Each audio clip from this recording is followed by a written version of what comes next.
South Wales, May 6th, 2001. 31-year-old Jason Williams hasn't been seen for 12 days. And he certainly would have been in touch at least by phone. Police arrest 2 men, secure witnesses, and obtain damning DNA evidence. But this is no open and shut case. There was no body. Could Jason still be alive? With the police unable to find him, his family turned to a local psychic. But will the hard science of the police or supernatural skills find Jason first?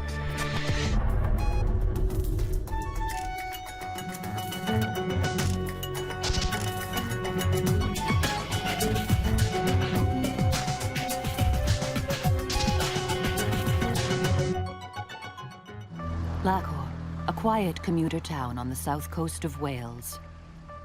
A person doesn't have to be missing for very long before somebody notices. Unemployed father Jason Williams has not been seen for 4 days. His sister Julie is worried by his lack of contact.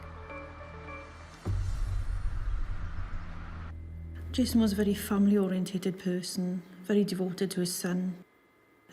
He was very much a hands-on dad. He certainly would have been in touch at least by phone to speak to his son. So that was when the alarm bells first were raised. Detective Chief Inspector Ken Isaac has lived and worked in the area for most of his life. An area where serious crime is extremely rare. A missing person report in relation to Jason Williams commenced in the village of Lacor. There were general house-to-house investigations and speaking to his family and associates. So we expected from an early stage of the missing person inquiry that he would be found within a week or so. Most missing persons in the UK are found within 3 days. After a week, the police still have no definite leads. The family grows desperate. Leaving messages on his mobile phone for him. Obviously, every time the phone rings, you wonder, is it the police ringing with news? But everybody kept an open mind that perhaps he's gone visiting somebody out of the area. After 9 days and with little information from the police, Julie takes advice from a relative and contacts psychic Sue Evans to see if her worst fears are true. Psychics have the ability to speak to spirit, so that if that missing person is dead, then psychics would be able to communicate with that dead spirit. If she was a genuine article and could do what she said she could do, she might come up with a piece of information that would lead to finding him, so there wasn't any decision to make, really. Right then. Sue claims that tarot cards focus her psychic intuition and will allow her to discover what happened to Jason. I use the tarot like some people use a crystal ball or tea leaves. And it's a way of me linking into their lives and finding out what's happened to them. To me, the tarot is how I communicate with spirit, as well as being able to predict. Out of the 78 picture cards, Sue turns over the image that most strikes fear into those not familiar with the tarot, the death card. The death card means change. Doesn't always mean death, but it does mean change. But because it's next to the moon, which indicates sadness to me, it does mean that there is sad changes around you. This is the Chariot, which means trauma. This is how you feel at the minute, as if everything has tumbled down around you, which is caused by all these preceding cards. And this is the 9 of swords, which indicates stress to come along with this. The cards did show us that there was trauma around Jason, but we weren't absolutely positive as to what had happened. But it does indicate that something has happened. So we'll have to remote view this if you want at a later stage. Usually if people have, as she put it, gone over, she can pick them up fairly quickly. But I think you are always aware as well that there are charlatans out there that will prey on people's grief and make claims that are not true. You know, it's not going to be cut and dried. It's one of those situations that it may take a while to get to the bottom of. Sue says she can sense a disturbance around Jason, but is unable to contact him in the spirit world. This is a ray of hope to Julie that her brother may not be dead after all. 12 days after his disappearance, Sue tries to contact Jason again. She figures that where one psychic has failed, 2 will succeed. She calls upon her sister Kathleen. We're asking Spirit to help us to find what happened to Jason. Sue uses remote viewing, an unproven phenomenon that psychics claim allows them to witness events from a spirit's point of view. We ask for protection and a gold light around us to help us work. When I remote view, it's like watching a video or a television. You see details. You can see the layout of furniture, you can see the layout of rooms, you can pick up the atmosphere, which would lead up to a murder. You can then watch as if you're standing there as a witness. Sue claims she is transported back to the murder scene with Jason as her spirit guide. I found myself in a living room, and there was an older gentleman there and a younger gentleman, as well as Jason. I see that there's a bit of agitation going on between Jason and the younger man. What the psychic doesn't know is that her visions seem to match details revealed by a local man who has been brought in by police after claiming he witnessed the murder. This started as a missing person investigation, and I always kept an open mind. Is this a missing person investigation, or is this a murder case? Alan Sinfield says he was there when Jason was viciously attacked by 27-year-old Richard Davis. Sinfield and Jason were friends. There was a vast age difference, some 20 years. What he told us is that they'd been drinking at his house. Davis and Williams had an argument over the fact that Davis saw Jodie Sinfield's telephone number in Jason Williams's phone. All of a sudden it erupted like a balloon going pop. And there was a struggle.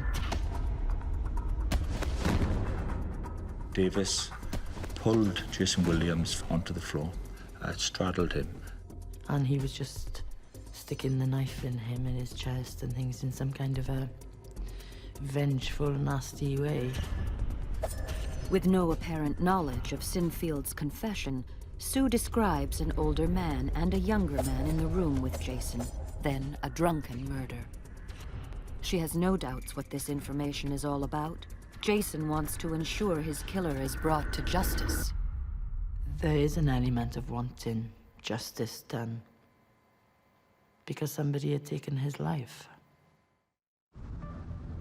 It's 12 days since 31-year-old Jason Williams was last seen alive in Lochor, South Wales. This missing persons case takes a dramatic turn when a 57-year-old local man, Alan Sinfield, is interviewed by police. This was turned into a murder investigation, primarily from the disclosure by Sinfield to the police saying that Richard Davis had killed Jason Williams, and he was a party to the disposal of his body. For 24 hours, these details are not released even to Jason's family, yet somehow psychic Sue Evans' vision of the murder appears to match Sinfield's confession. The police remain open-minded over what has happened to Jason. And we weren't sure at that stage, was he involved in the murder? Did he alone do the murder and blame Richard Davis? And they were things that we were hoping to clarify. Richard Davis was also arrested that night, and he was given an opportunity to give his version of events. Davis protests his innocence and claims that although he had an argument with Jason, he left Sinfield's house with him still alive.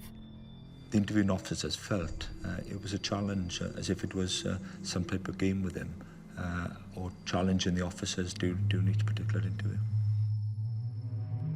The police act fast and send in forensic teams to Sinfield's house. Now, both Ken Isaacs and Sue have terrible news to deliver. One of the most difficult jobs for me was speaking to the family and telling them that he had been killed. Initially, when we heard that he'd, been stabbed, it happened like probably 2 streets from where I lived. It was very strange to think that all that was going on in such a short distance from your home and you didn't know anything about it. We knew that these people had been charged with his murder, and I didn't feed that information to Sue, because if I did that, I would never be able to know whether she was genuine or not. I have to tell you that I have been in contact with Jason's spirit. and I feel he has passed over. I'm sorry to have to tell you. Sue tells Julie about her vision of Jason being in a room with two men and the drunken stabbing. Her details match the facts that the police have revealed to Julie earlier. With regard to the information she's come up with, the accuracy of it, I can't logically tell you how she could come up with all those details. Jason's spirit also seems to be providing Sue with more clues that could bring his killer to justice. And Jason was pointing out that there would have been parts of the room splattered by the blood, and some had splattered onto a radiator.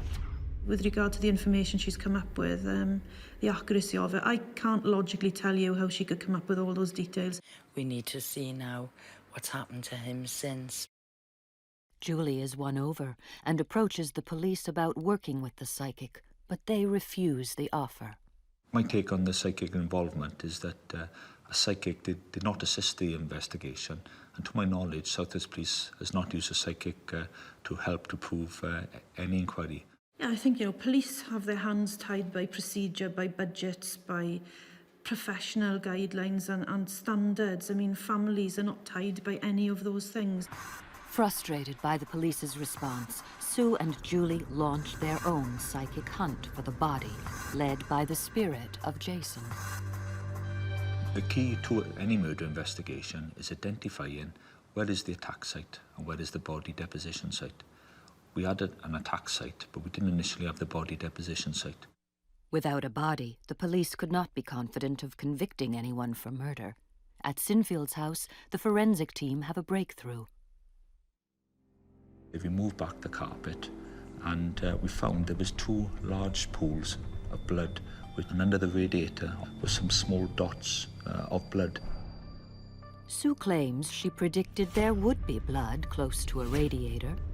For her believers, this is proof that the psychic has access to the world of the paranormal.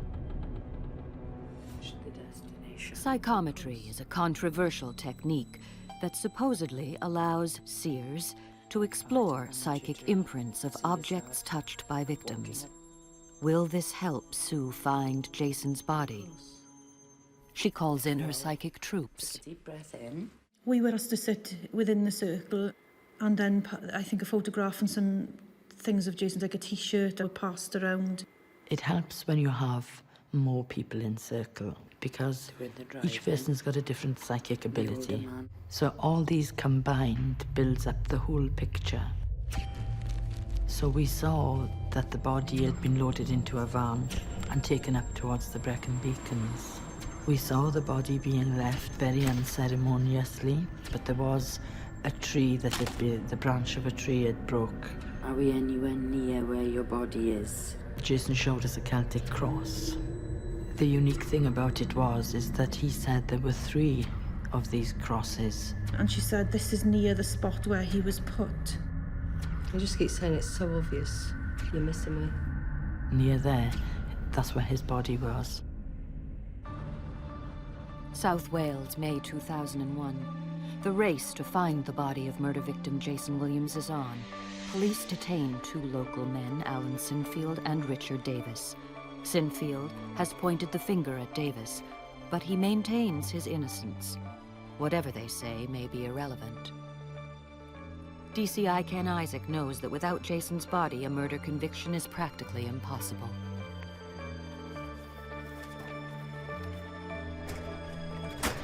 It was important for us to recover Jason's body for 2 reasons. Primarily, to prove the case of murder. There's been very few convictions or murder convictions where a body hasn't been recovered. And secondly, for the family, so they could have closure on the case. At the same time, psychic Sue Evans has launched her own search. She claims that she is in touch with the spirit of Jason, and he has given her clues that will lead to the location of his body. Where we were in terms of the jigsaw at this stage was that we had more pieces to put together to build the whole picture. We needed to know where the body might be to help find Jason. Jason's sister is convinced by Sue's powers and asks the police to use her supernatural skills. But in the UK, busy murder investigation teams often discount the work of psychics. While Sue and Julie embark on their own hunt for more clues, the police act upon Sinfield's admission that he helped Davis dispose of the body. Following Richard Davis killing Jason Williams, they wrapped his body up in black plastic bags. And he and Sinfield went around the Brecon Beacons looking for a place to dispose of Jason's body. Assigned this near impossible task of finding Jason's body in over 500 square miles of moorland is search expert John Williams. The area is so big. Unless we had some indication as to where Jason was, then we were literally clutching at straws. What the police have that Sue doesn't is the help of one of the men who dumped Jason's body. We drove quite a few hundred miles over the days I was with him. I can recall him saying that they drove onto a grass verge at some point. And on my left-hand side, I could see some tyre marks that were on the grass verge. I looked further along the road from where the tyre marks were, and I could see a white bag. On top of the bag, there was a stone. And it just seemed strange. This was in the middle of nowhere. There was absolutely nothing about, and why is a stone suddenly being put on top of a carrier bag? Sue's psychic investigation has already shown her Jason's body dumped on the Brecon Beacons. Will her visions of Celtic crosses and a broken tree turn out to be meaningful? The first thing I saw at this point, I could see that this area was flattened, and that was quite obvious. You could then see the tree trunk here, and you could see that some bark was removed from the main sort of trunk area. It just looked as if somebody put their foot in it. I was more than satisfied that this was a scene, more than satisfied. As Sue predicted, it seems that Jason has been dumped near a broken tree. Now police meticulously search for his body or further evidence. It was literally a shoulder-to-shoulder, slow-time search from the roadway into where I felt Jason was placed. We'd heard that they'd actually sealed off an area in Brecon and forensic teams were searching it. For 12 hours, police search experts painstakingly examine an area that is almost the size of a football pitch. Miraculously, they discover a human hair. He came up trumps because his hair was found interwoven with grass and bracken. For that particular scene, to find his hair was fantastic. I think at that point we were hoping that they would find him. The hair is sent off for DNA testing to secure a match with Jason. After 24 hours of searching, the police are forced to acknowledge the worst. There was no body. I carried a cursory search, but there was no body. It was quite frustrating, really, when they came away empty-handed.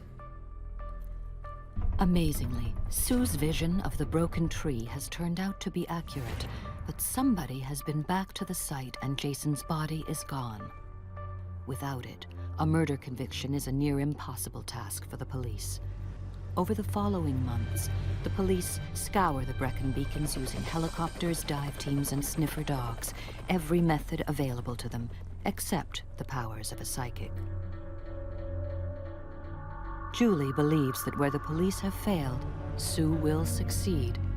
I feel it's definitely near these 3 Celtic crosses. So we decided to go in the car and go up and have a look for ourselves to see if we could find any of these landmarks that Jason was showing us. As we were driving along, we rounded a corner and I spotted a church behind some high sort of conifer trees. And we found a Celtic cross. There was a Celtic cross there. And as we approached it, I noticed that I could just see a Celtic cross in the grounds, and I said to Sue, there's one Celtic cross there. Julie turned on and said, look behind, and there was 2 other Celtic crosses. So these were the 3 Celtic crosses we felt that Jason was showing us. The clues and the jigsaws were coming together, and we just had to trust that he'd guide us to him. In South Wales, 2 very different investigations race to find the body of murder victim Jason Williams. The police search the Brecon Beacons but find no corpse. Jason's sister Julie turns to psychic Sue Evans. She is certain that Jason will be found near the 3 Celtic crosses. crosses that they have discovered in an old Welsh churchyard. The fact that we actually found 3 Celtic crosses in one churchyard, which I think is quite unusual anyway. You could feel his spirit around you, and you would feel a nice warmth. I thought about it, and I really can't think how logically she could come up with as much accurate information as she has.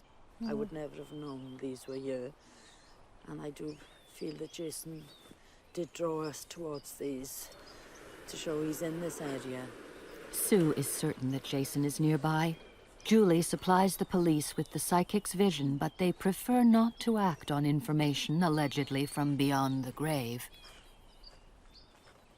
So I'm used to them being skeptical. I'm used to not being acknowledged by some of them, even when what I've set out to do has happened. But I feel Julie did feel a lot of frustration because she'd be going there and saying, well, look, we're doing this, we're doing that, why aren't you helping? The police have the confession of Sinfield and strong evidence pointing towards Davis as the murderer. But without Jason's body, taking Davis to court is risky. A conviction secured without a body is virtually unprecedented. My understanding that there's been less than a dozen convictions in British judicial history, or it was at that stage, for a conviction of murder without a body. So we were mindful of that. The police meticulously piece together a package that aims to prove that Jason is dead even without his body. It includes vital information from the crime scene. We got an interpretation to the blood. There was a large pool of blood, so anyone who would have lost that amount of blood would have been seriously ill at that particular time. So that helped to support the fact that Jason Williams didn't leave the scene that night. The hair discovered in the forest comes back with a DNA match with Jason. What Sinfield was saying all along seems to be true. Then detectives interview Davy's girlfriend, Jody Sinfield, and she confirms that he admits to stabbing Jason. The police decide to gamble on the skills of their forensic team, and in February 2002, Davis and Sinfield are put in front of a court of law. Sue's claims that she has spoken to the spirit world will also be put to the test. It was spooky, for want of a better word. As I say, when certain things were coming up, you could actually feel the hairs on the back of your neck going up. Julie claims that Sue continued to provide her family with visions of the murder, including details of the part that Davis played, the nature of the attack, and how Jason's body was moved. Now this information corresponds with what Julie hears in court. They realised that a lot of the information that I'd given them was accurate, bang on. This proved that I was on the right track all the way through. Julie did go back to see the police and say, well, Sue had told us all this before it came out, and yet you still refused to let her in on this. The thorough police investigation leaves no room for doubt. Sinfield gets 2 years for perverting the course of justice. Richard Davis is found guilty of Jason Williams' murder and sentenced to life. He continues to appeal against this judgment. We were satisfied and pleased, obviously, with the fact that we had done a thorough investigation. But my thoughts are with the family of Jason Williams. It's over 4 years since the trial. Jason still has no grave. His grieving family can only pay their respects at a memorial near the site where he was originally dumped. Jason seems to have accepted things a lot better as the years have gone on. He seems to have a little bit more acceptance of what's happened to him, but the drive is just as strong. He still wants us to find his body. He's still around us, and he is only a thought away, and he pops into my mind quite often, quite regular. Sue is certain that Jason is near the 3 crosses, and with police help she could find his body, but the controversy over the intervention of psychics and clairvoyants in criminal investigations remains. Well, I feel that psychics are another tool that the police can use. I would like to see every police headquarters having psychics on their books. It's nice to see Callum's dog is still here. Oh, bless. Yes, Callum's little dog. Because obviously he has no grave to go to. No. It's a little present for his father. Mm. I think she's been psychic from a child. To her, that is normal, and I get the impression she can't understand why we find it so amazing, because for her, it's fact. Sue's relationship with Jason has had a lasting effect on her. It proves that there's life after death, and it proves that your loved ones care for you after they've died, and that they still have emotions and feelings even though they're dead. I will always keep looking for him, and I will always be there for him for as long as I can.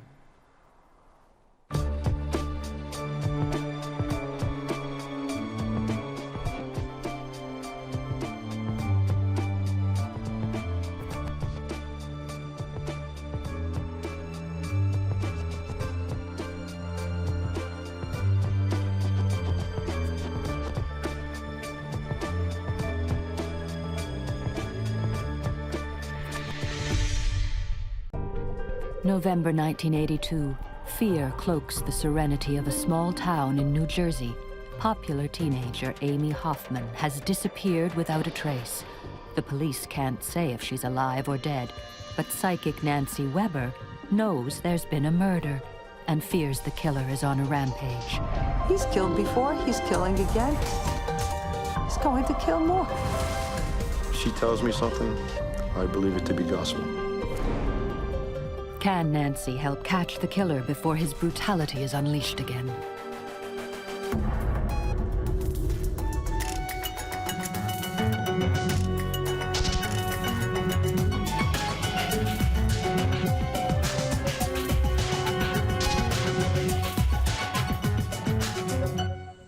Three people out for a pleasant afternoon stroll, or so it seems.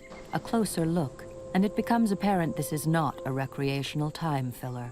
These people are not so ordinary. The conversation underscores the seriousness of their purpose. She's screaming for her life and begging mercy. Right when she was first found, there was no evidence that would indicate a... Bill Hughes is a police officer, Nancy Weber is a professional psychic, and Jimmy Moore is retired. He was detective captain at the Parsippany Police Department. More than 20 years ago, the trio came together and stood in this secluded location. What happened here would change their lives forever. November 23, 1982. Amy Hoffman, an 18-year-old senior high school student, leaves her part-time job at a Morris County shopping mall. In the parking lot, she says goodnight to her friend. It's approximately 9:35 p.m. Two people see Amy as she walks across the back lot to where her car is parked. One, a fellow worker driving out of the parking lot. The other, her killer. Well, her vehicle was found in the parking lot, not too far away from the store that she worked in. And the door was open on the car, and there was a witness, and she noticed a white male in a green Chevrolet that was parked a couple spots away from where Amy's car was. And he was just sitting there in the car at that time. It's Thanksgiving, 2 days since Amy Hoffman was last seen alive. Morris County, New Jersey comprises several small townships. Police departments from across the region become involved in the search for Amy. It had a major impact on the community. Women were hesitant about going out on their own, especially at night. 20 miles away in Mount Olive, Nancy Weber, who runs her own psychic practice, gets a phone call from a woman. She said, my daughter has a best friend who works at the Morris County Mall. And she's missing. She didn't come home.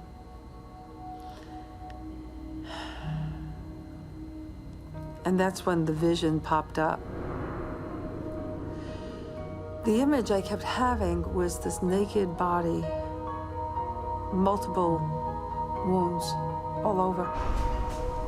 She was lying in water, raped. She had been terribly, terribly violated before she was murdered. And so I just went right into saying to her, I am sorry. I really can't discuss this with you. You call Amy's parents, or you call the police that are involved. That same day, Amy Hoffman's body was found in a retention tank at the reservoir in Randolph. There was a couple walking their dog through the woods, and it's an isolated area. It's like a lover's lane area. And they came across the body floating in the water. There was numerous slashes and stab wounds to her body, and some were post-mortem, meaning that after she had died, the assailant still continued to slash at her and cut her body. It was pretty gruesome. Nancy's vision of the dead young woman was accurate. Bill Hughes, a detective with the Mount Olive Police Department, happened to drop by Nancy's house. Most of the police officers in Mount Olive Township knew Nancy because she was just a friend of a lot of guys on the force, her and her family.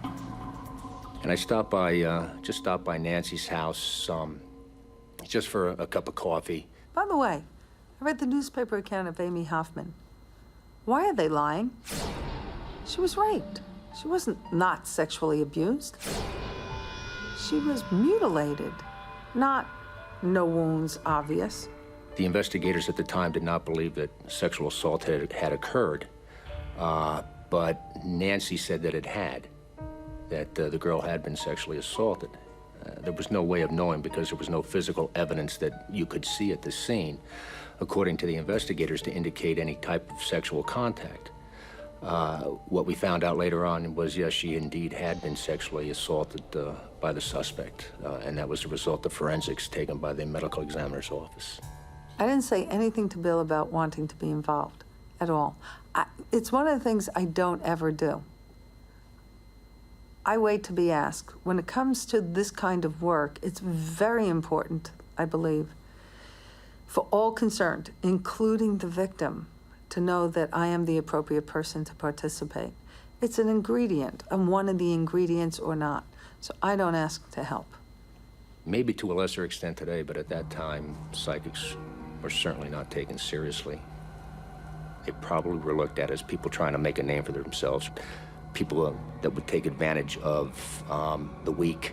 I was a small player in this investigation. I'm on the periphery, so I really had no authority. I had to find somebody that was very open-minded, kind of like myself. You know, I'll try anything once, believe anything once until it's proven wrong. Detective Bill Hughes has faith in Nancy's psychic powers, and she has a real concern that the killer will strike again. He's killed before, he's killing again, he's going to kill more. November 1982, Morris County, New Jersey. 18-year-old student Amy Hoffman goes missing. 2 days later, her mutilated body is discovered in a water retention tank. Police from all across the region are hunting down a brutal killer. On the same day Amy's body is discovered, psychic Nancy Weber has a vision of the crime scene. She knows that the young woman has been sexually assaulted and murdered even before police. Now she suspects the killer will strike again. She's right. The second victim was a girl named Deidre O'Brien, who worked in a local restaurant and was heading home early in the morning. It was after midnight.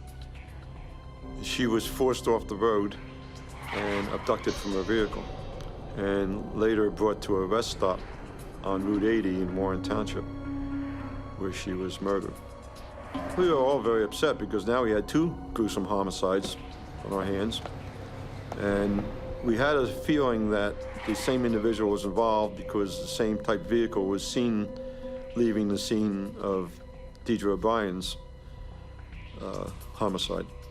A second woman dead in such a short time leaves little doubt that police are dealing with a serial killer.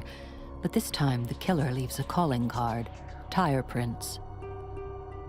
Detective Bill Hughes thinks it's crucial to get Nancy officially involved in the case, but he is just one of hundreds of police officers tracking down what they now suspect is a serial killer.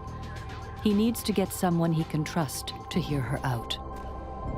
I knew that Jimmy Moore is a seasoned veteran. Jimmy has well over 20 years on the police force at the time. He's a captain. He's in charge of the detectives in Parsippany. He's more directly involved in the case because Amy Hoffman is from Parsippany. So I knew that if I could talk to Jim, then I might be able to get them to use Nancy to do some investigative leads on the case or to give us some direction to go in the case. I had never used a psychic, and I was a little skeptical. I really didn't believe too much into them. Is it possible? I mean, can somebody truly do this? I actually had flashbacks of being on the boardwalk and down at the Jersey Shore, and you see these signs, palm readings, and of course I don't believe in any of that. So I was a little skeptical, but I said, you know what? We have nothing really to go with. If there's a chance that it's going to solve the case, I'm willing to try it. When I opened the door to Bill at 6'5", standing next to this about 5'7" man who he introduces as Captain Jimmy Moore from Homicide, I thought, uh-oh, what now? And he simply asked me to repeat to Jimmy what I had told him about the newspaper account of Amy Hoffman and my belief that there was a discrepancy there. I asked Nancy some questions and stuff like that, and pretty much wanted to get to know her as an individual. And I found out that she was a just down-to-earth type of individual, and she didn't seem to be a person that exaggerates or puts anything on. And I was impressed by her personality. And I said, how do you do this? And she says, I just see it. And she says, I don't know why or how, but I just see things. And she says, all I can do is tell you what I see. And she says, I don't want you to tell me anything about the case, and I don't want you to give me any leads. What we decided to do at that point was take a ride in my car. And what we were going to do is take Nancy, by the scenes of the abduction, and the scenes of the murder, and the scenes where their bodies were left. When I was driving with Bill and Jimmy in the car the first day, when we went down a road, I could feel I was coming towards the end of her life. It was as if the energy of the road itself got darker and darker. Got more magnetically charged with an energy that felt more panicky, heightened anxiety. The first place that we went to was the reservoir in Randolph. We took Nancy down there and parked the cars, and we let Nancy walk around. It was an eerie feeling. You know, it was a very isolated area, wooded area, no homes around. Very macabre. You could almost feel the horror that Amy would have gone through. Amy could have been dumped in any one of about 12 acres. And Nancy went right to the spot where Amy was left. I felt almost as if Amy was waiting for me there on the ground. So I got down on the ground on my knees, and I could feel no separation between the memory of what Amy went through and myself at that point. I began to speak words I believed were the last words, where she was begging, please don't kill me. I believe she knew that that's what he was about by then. She had already been raped. She had already been badly cut. And I believe she understood that he was enjoying this. And she didn't know how to get through to him.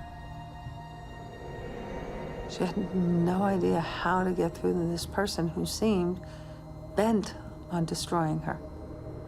For me, it was very important to stay with it because I'm looking for the tiniest bit of a clue, a shred of evidence that might stop him. Went back in the car and kept reviewing. Now I'm going over all the film. Again and again, like an editor, attempting to be as detailed as possible. Pop. He's from Polish descent. He grew up in Morristown. Pop. He was in Florida. He was in jail there. for murder. And I'm telling Jimmy and Bill as I get it, in the car, driving. They let him out. Early parole? Pop. His name kept coming to me, the man who was with her. James. I don't know if she knew his name. I knew it. So when I got the last name beginning with a K and Kadababaich. I felt that Nancy was seeing what we were looking for. She had this individual pegged, and she was trying as hard as she could to give us as much evidence that she could see to arrest us, to arrest him, because she kept telling me, Jim, this guy is sick, and he's just going to keep killing until he's caught. And she was upset with that. She was very adamant about telling me that this was a sick individual and he's just going to keep on killing. It wasn't a crime of passion. It wasn't he stalked this particular person for weeks and had an obsession with her. He had an obsession with joy at causing harm. When I saw that, I knew he's not going to stop until somebody stops him. This man will not stop. With 2 brutal murders occurring within 10 days, every available police officer in Morris County is on the case. Most are following procedure, the routine that is police work. 2 are following a totally different line of inquiry. Detectives Jimmy Moore and Bill Hughes have teamed up with psychic Nancy Weber in their own private investigation. They've been able to get quite a bit of information from Nancy about the first murder. Now they want to know what she can tell them about the second. After the Deidre O'Brien homicide, I picked up Nancy and we drove to the rest area where the crime had taken place. She took us right to the spot where the suspect had parked with Deidre. She described the encounter there. And I see this truck in my mind. And I see a trucker, and I see this woman coming out of a speeding car. She's naked. She's knifed. And I'm looking at the car, and I'm looking at... It's the same car. It's James. I know it. The only thing that stopped him from continuing with his attempt to sexually assault her was the fact that there was a truck parked in the rest area a little ahead of them. Nancy felt that the assailant had just had enough and didn't want to be bothered with her anymore, so he stabbed her and threw her out of the car and then drove off. And that's when Deidre had enough strength to pick herself up and go to the truck to knock on the door, getting help from the truck driver. The truck driver got on the CB radio and radioed for help, and troopers eventually got there, but unfortunately, Deidre passed away in the arms of the truck driver. I was impressed with Nancy when I took her to the truck stop, because everything that she was telling me was exactly what had happened, as much as we knew from the evidence and from the truck driver's statement. She's telling us stuff that there's no way Nancy could have known, because this is, you know, in the investigative files. This is not stuff that's being released to the press. And yet, Nancy knows what happened. Over the next few days, Nancy keeps replaying the visions over in her head. Every time I would go back to James, I would get another tiny little piece. He was at least about 5'10", slim, very narrow, thin, long nose, dark eyes. And I'd spend hours on it. I would be reviewing it, kind of like 18-hour days of review editing. Then I'd go back some more, and I'd feel the car, his brother, gas station. Brother owns it, works it. That's where he got the car, from his brother at a gas station. They're local. They're Wharton, they're Morristown, they're local. They all know who he is. Everybody knows who he is. Don't know his last name. He was a local terror. Growing up even, the cops all know who he is. He's not an unfamiliar character. This guy was dangerous when he was in high school. Nancy's coming up with all this stuff that she couldn't have possibly known about, and she's given us all this good information. And then a little bit of frustration sets in because you believe what she's saying, and now you're trying to think to yourself, how am I going to convince the bosses in Morris County to listen to what she has to say? At this stage, the detectives want permission from the county prosecutor to officially involve Nancy in the investigation, but before they can present their case, they are denied access to his office. The prosecutor is not interested. As Nancy and I started to walk through the door, a detective from the prosecutor's office stopped me, and who knew me personally, and he said, "Jim, what's she doing here?" I said, "Well, she's been with us and giving us information on the case." And he said, "Well, the prosecutor doesn't want her here. He doesn't want to get involved with her." I was upset with the prosecutor for not even hearing us out. I felt that he should have at least listened to what we had to say. And it bothered me. To this day, it bothers me why he did that. The headlines were all over not only our state, but the nation and on all the news, that we had a serial killer. Nobody knew who it was. They couldn't figure it out. Nancy is also upset and frustrated. She decides to appeal to a higher authority. She calls some students who she trusts, and they form a psychic circle. Together, they use psychic prayer to try and stop the killer in his tracks. Went through everything. And when I was finished, I told them, join hands with me. So we went to the light, went to the Godhead, went to the apex, and through that, asked that if it was in the spiritual path of all concerned, to bring back to James K. Itch the pain he has given and the suffering he has caused. Let him feel it now. Let him get it in such a manner he can no longer give it. And I simply held on to that thought the rest of the night. It was my mantra. It was my chant. It is his time. Let him feel his own pain. He cannot give it out any longer. Let him feel his own pain. He cannot give it out any longer. It is over. The power of divine intervention has been argued and disputed since time began. Can a New Jersey psychic's prayer really stop the killer in his tracks? In fact, there's been a dramatic break in the case overnight. I get a call home, and I was told that an individual was arrested in response to the Amy Hoffman, Deidre O'Brien murders. They responded to a home in Morristown where an individual had been stabbed. While they were at the scene, one of the officers noticed the green Chevrolet sitting in the driveway, and it matched the description of the vehicle we were looking for. So they called for the forensic team to come to the scene to check this vehicle out. As it turned out, they found the tire on the car matched the imprint that was found at Deidre O'Brien's abduction.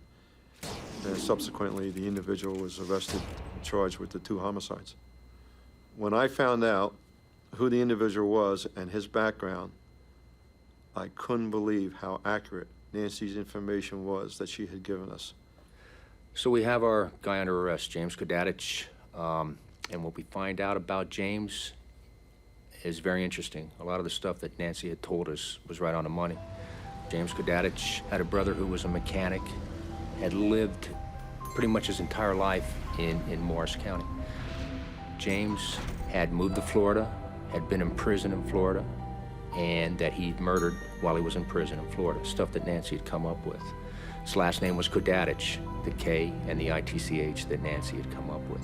Early in the morning, I get a call from Jimmy, and he goes, "Hey, Nancy, what did you do?"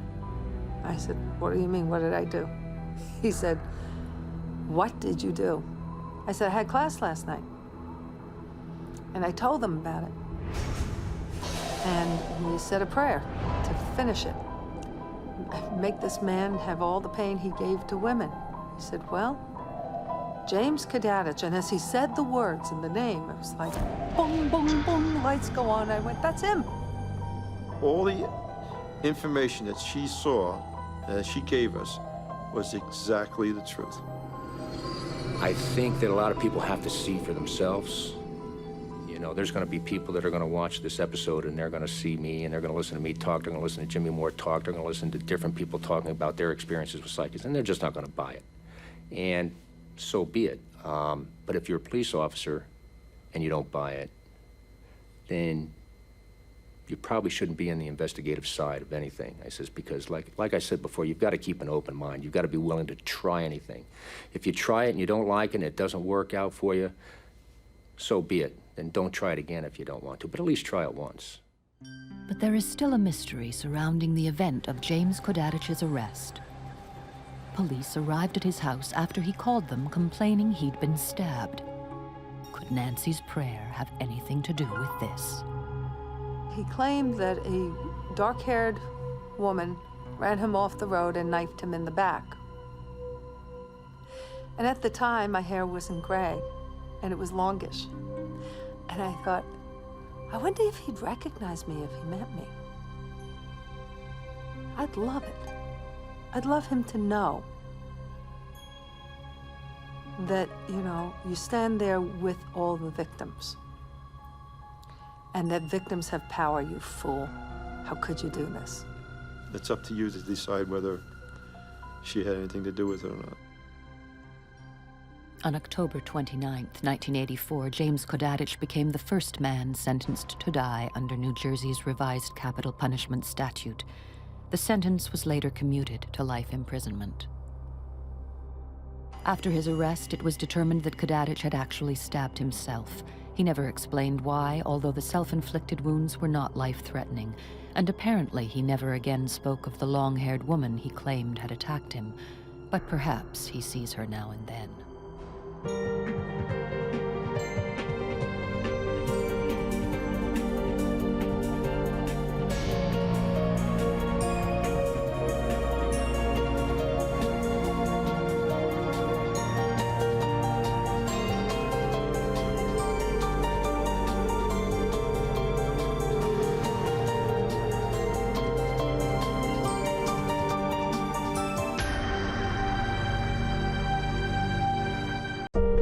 December 1984, Cumru Township, Pennsylvania. The body of a strangled woman is dumped in a ravine. For 20 years, the case of Jane Doe lies dormant until a cop and a psychic join forces. I started to see lines of light across a map, and I saw the Brooklyn Bridge. Can a psychic's map locate a killer and solve a 20-year-old murder?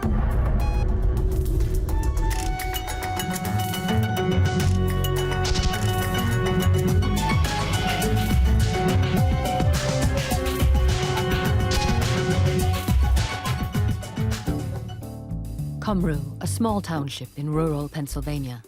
The solving of the Jane Doe case began in an unorthodox way, with an inquiry into the unrelated homicide of a local man.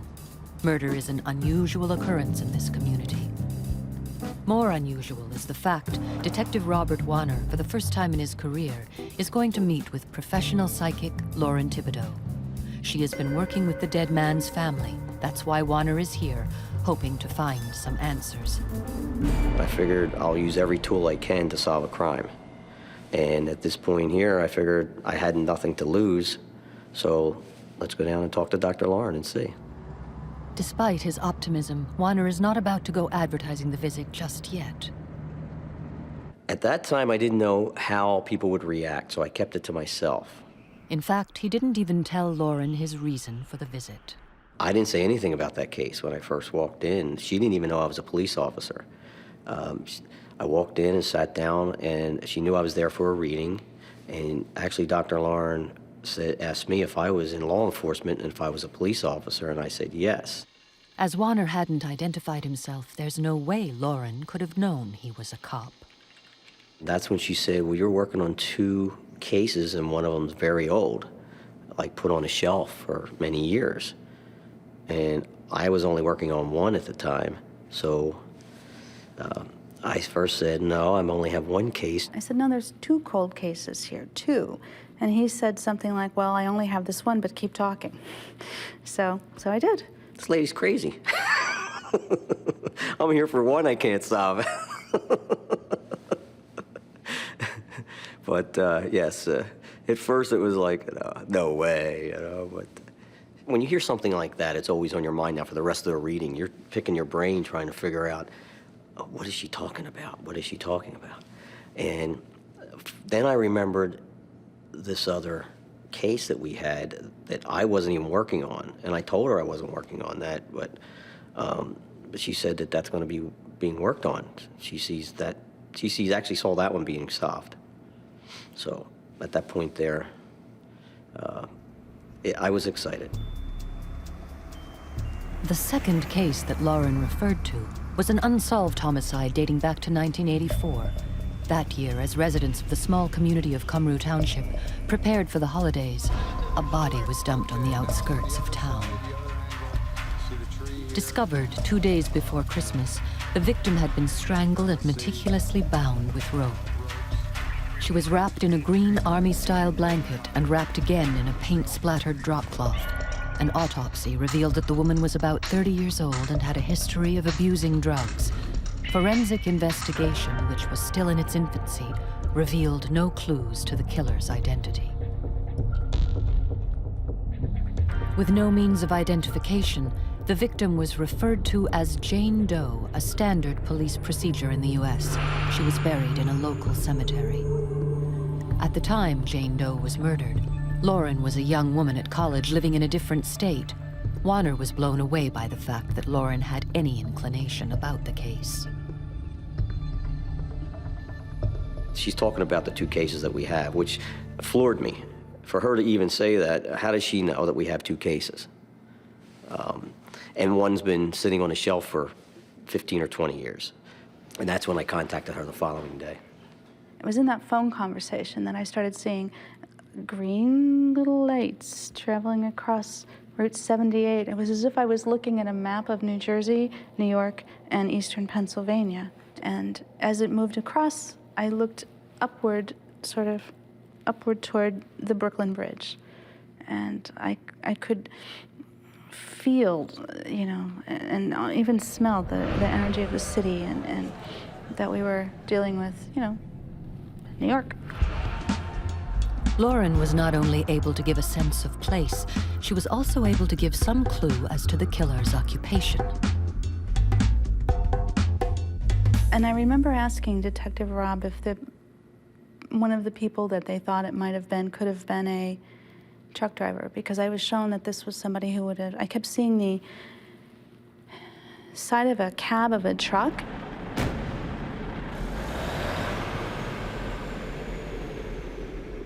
So at this point here, I thanked her and left to go with that.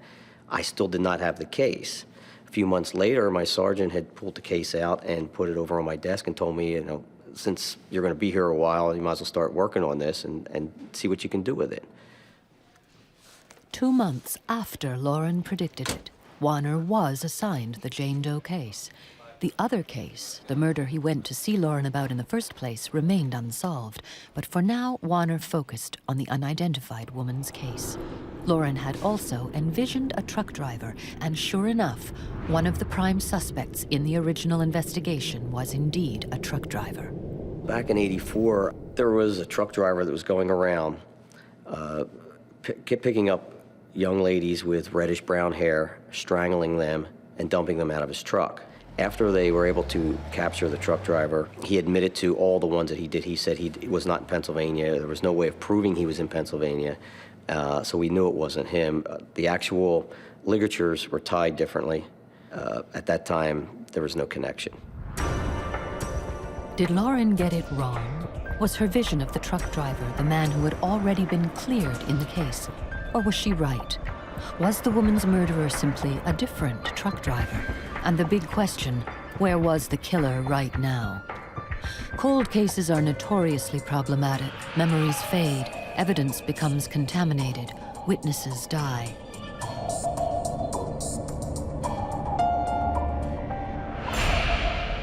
You got to understand, when the first time that this information came up, I didn't even know Jane Doe's name. Without the victim's name, there was virtually no chance of ever nailing the killer. But there was one positive to working a 20-year-old crime. Forensics technology had come a long way in the last decade.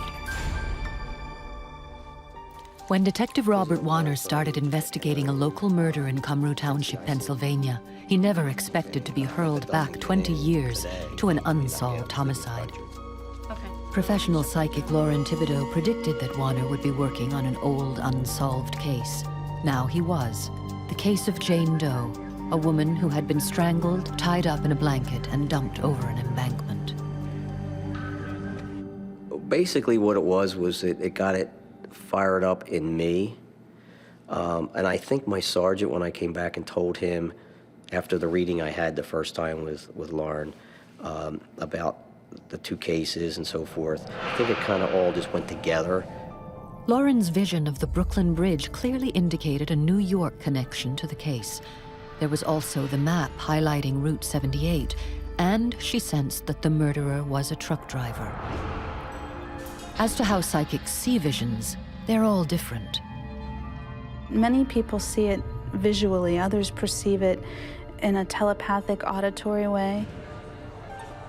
Others get a real gut sense, they literally have a gut clench. Many people have what I call sort of a field feeling, like from the skin out. They have, the tingles or something. So there are at least 4 different ways people perceive it.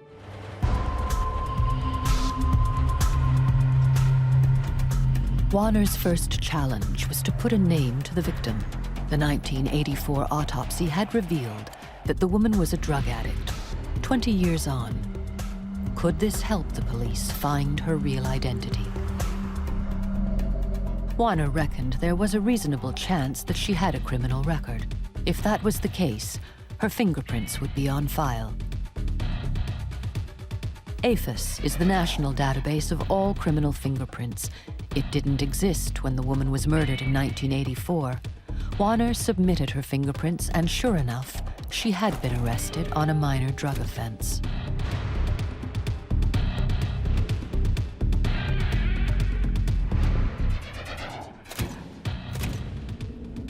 Match gave me Margaret Calciano and Margaret Gravasi. Gravasi was Margie's married name. She was married for about a year in the 70s. So with those 2 names at that point, I have a computer system where I can go in and I can type in the names in the certain states.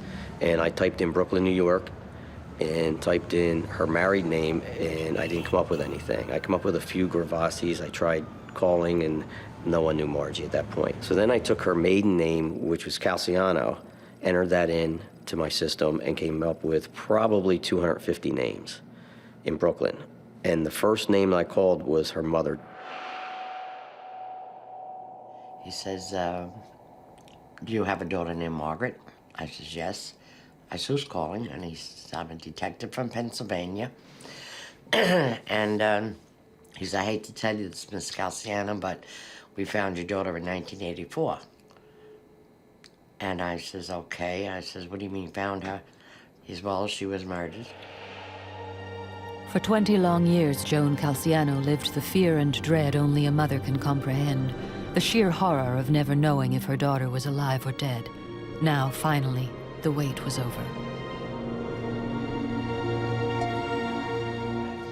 It was a relief because at least I knew, I knew in my heart she wasn't alive, but I didn't know where she was. And a lot of things go through a mother's mind, and I just thank God she was cut up and never been found, or buried and never been found, and just so many things went through my mind. But I miss her, She was such a beautiful girl. She could have had anything in life. Yeah, but that was it. Here's a woman who lost her daughter 20 years ago. And she said the last time she saw her was December 19th, 1984. And she got into an argument with her, slapped her on the face, and she ran out the door, and that was the last she saw her. And it haunted her ever since that was the way her and her daughter split.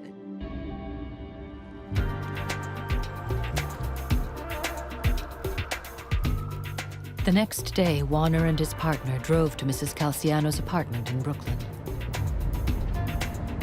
She welcomed us in, and there were friends and family members there, and we sat around the kitchen table. And we showed her photos just to make sure that she could ID and say that, yes, that's my daughter. Showed her photos from the autopsy. You know, and we had to ID it, and it was her. And it was hard, you know, to identify her. And then we got down to brass tacks, and we asked them who was involved in this. He asked me if I had any idea who killed her, and I said yes. And I gave him the guy's name. With this information, could Warner find the killer? For almost 20 years, the file on an unidentified female murder victim lay dormant. The Cymru Township Police Department had reached a dead end until Detective Robert Warner met with professional psychic Lauren Thibodeau. Spurred on by Lauren's visions, and with some good old-fashioned police work, Warner was able to identify the woman as Margie Calciano. Margie's family were able to identify who they thought was her killer. All of them said without a doubt Peter, and they gave us the last name of Iosa. Peter was last seen with her. He was, from what the family at that time had told us, he was fatally attracted to her. He would get upset if she was with someone else. He was quite older than her. He was 20 years her senior. He was obsessed with my daughter, and I knew that he had killed her because he disappeared the same day she did, and that was December 19th. He supposedly was a very hothead. He would snap, and he slapped her around before. She was doing coke, and he was giving her money to buy it. And when she needed money, you know, he gave it to her. And he swore nobody would ever have her, you know, and he made sure of that. Yeah. So we kind of had a good feeling that he was a good suspect. When we left, we just didn't know how to find him. We returned back to our station the following day, and I started working on it, and I couldn't find the last name of Peter Iosa anywhere in New York. I couldn't find it anywhere in the United States. According to the Census Bureau, there are 555,864 Peters living in the United States. All Warner has to do is find the right one. And all he has to go on are Lauren's visions. A truck, the map with the beam of light, and the Brooklyn Bridge. Warner calls Lauren. I remember talking to him by telephone not long after about this situation and getting that very visual movie feeling. As he was describing things that he knew about this case, I began to see imagery of a truck driver. Not a big guy, this one. I didn't get a sense of big hulking. You know, on the slender side, definitely a smoker. And I remember seeing the white door of a truck opening, and as if I was looking over the shoulder of the driver stepping out. A thickly quilted sort of plaid, like a thick flannel shirt that you might wear instead of a coat in wintertime. Definitely felt like winter to me. It was very clear that we were at a crisp, cool, almost like could smell lake water near it. And we were at a truck stop somewhere near water. And I guess in this case it would have been the Great Lakes. That region would be on the way. It's almost like a psychic profile of him. I do feel he's a repeat killer. Certainly a lot of sexual violence, you know, rape, assault, that sort of thing. The revelation that this might be the work of a serial killer as opposed to a one-off crime of passion upped the ante for Warner. He was now in a race against time. We have to get him. We need to get him off the street. If he's killed once and he's going to do it again, and how many has he done in between? It's like any law enforcement officer, anyone actually, that, you know, you want to get this guy off the road, off the streets. He's a danger. There's not a female around that's safe as long as he's out there. In an attempt to get Pete's last name, Warner phoned Joe Drezek, an ex-boyfriend of Margie. And he said that he didn't know the name, but he knew that Pete had filed a complaint against him one time, and that the police may have it on record if they'll find it from way back then. So at that time, I contacted New York PD, gave them the information that I had, and they were able to come up with a report and fax it to me in a couple of days, and it came back with Peter Williams. Warner used Williams' social security number to track the fugitive. He discovered Williams was drawing welfare checks in Milwaukee, and he had been a truck driver, just as Lauren had predicted. One of his main routes had been Brooklyn to Wisconsin, which would have taken him past the Great Lakes. Once again, Lauren's visions proved to be uncannily accurate. With Lauren's help, Warner has gotten this far. He has a name, Peter Williams, and a face.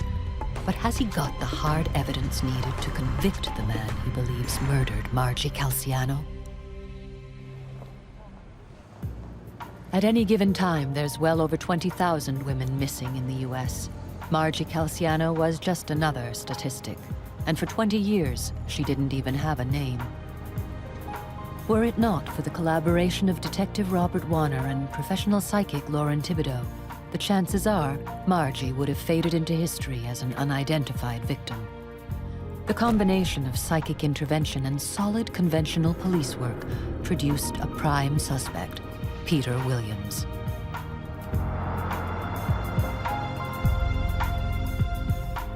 When I first met Pete and I walked up to him, I advised him who I was and the reason why I wanted to talk to him, and the blood drained from his face. You could see him just literally turn white. He was just pale and became quite nervous. He said the last time he saw Margaret took her to a methadone clinic, and she got out of the car and that was the last he saw her. And he said he washed his hands of her. And those words, when he said I washed my hands of her, made the hair on the back of my neck stand up. He said he didn't deny being intimate with her, but what he did deny was killing her. Warner needed more than suspicion to nail Williams. He needed hard evidence, and he had it. When he took on the case, all the evidence was resubmitted back to the lab. Improved forensics technology revealed a single hair embedded in the army blanket used to wrap Margie. To prove it belonged to Williams, he needed to get a DNA sample. He felt like he had that licked because he wasn't denying having sex with her. What he was denying was killing her. So he was willing to give us the DNA samples. He didn't know we had the hair at that point. And after the fact, prior to leaving, I basically had told him flat out that we felt he's the one that did this. We knew that he probably wouldn't stay in Milwaukee long, and he didn't. He left a few weeks after we were there. The DNA analysis proved positive. The single hair embedded in the blanket that encased Margie Calciano matched the DNA sample taken from Williams. When we arrested him in Tucson, he looked at it. He didn't say a whole lot. He didn't say he wasn't guilty at that point. What he said was he read the probable cause and saw the hair. And I think that's what floored him. I think he realized that he had it at that point. The DNA profile of the hair recovered from the green blanket matched the DNA profile of Peter Williams. Based on your affiant's investigation, information that your affiant has received and the DNA profile results which were received from mitotyping technologies matching the recovered hair from the green blanket wrapped around the victim and the DNA profile of Peter Williams, I am requesting an arrest warrant be issued for the suspect, Peter Williams. You do what you gotta do. Huh? Couple of mistakes. Well, I'm saying a couple of mistakes.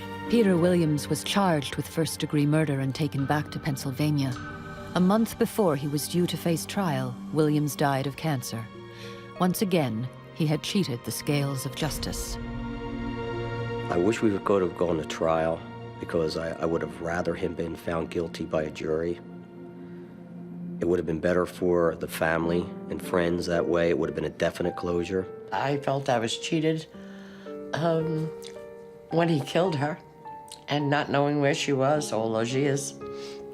And then I wanted to see his face in the courtroom. I wanted him to see me, and which I felt I got cheated again, you know, and it was hard. I mean, I felt very bad. I broke down and cried because I didn't want it to go that way. I wanted him to see me, but it didn't work. So naturally, I felt I was cheated again, you know. When Margie Calciano had been positively identified, at the request of her mother, her body was exhumed. Today, she is buried in Greenwood Cemetery in Brooklyn, just blocks from her mum's home.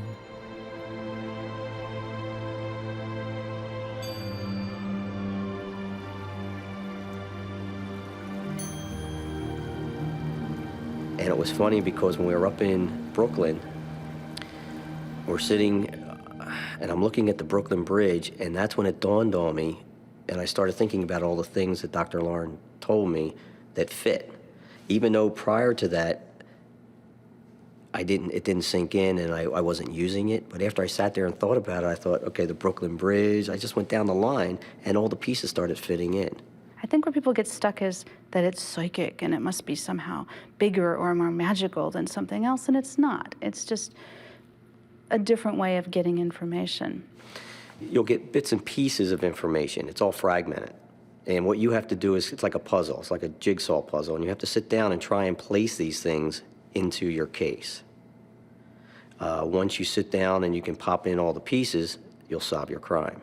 I would say the best attitude for success is one of very practical, if this can help me solve a case, I'll use it, right? It should be seen as a tool, not as a solution to a case. Psychics do not solve the crimes. The police do that.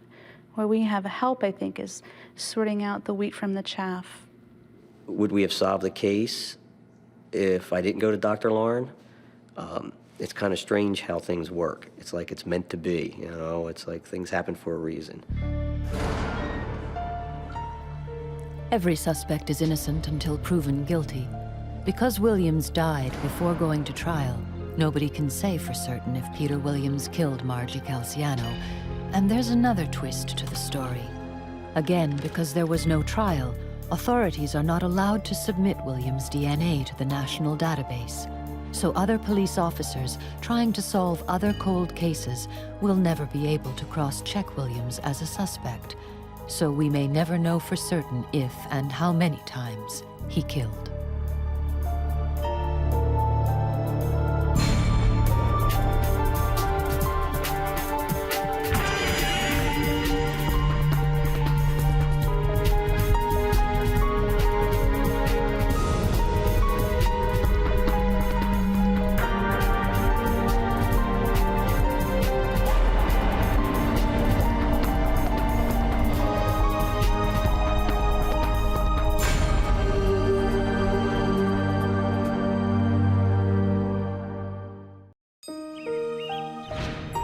School's out, and 14-year-old Rachel Domas is running late. She misses her bus and starts the 3-mile walk home. She never makes it. Although there's no evidence of foul play, the pressure is on Detective Gary Miko to find the girl quickly. Didn't have a crime. We didn't have a victim. We didn't have evidence of anything. But psychic Nancy Weber claims to see a crime unfolding. I know he's the killer. Can the rookie cop and the seasoned psychic team up to find the missing girl?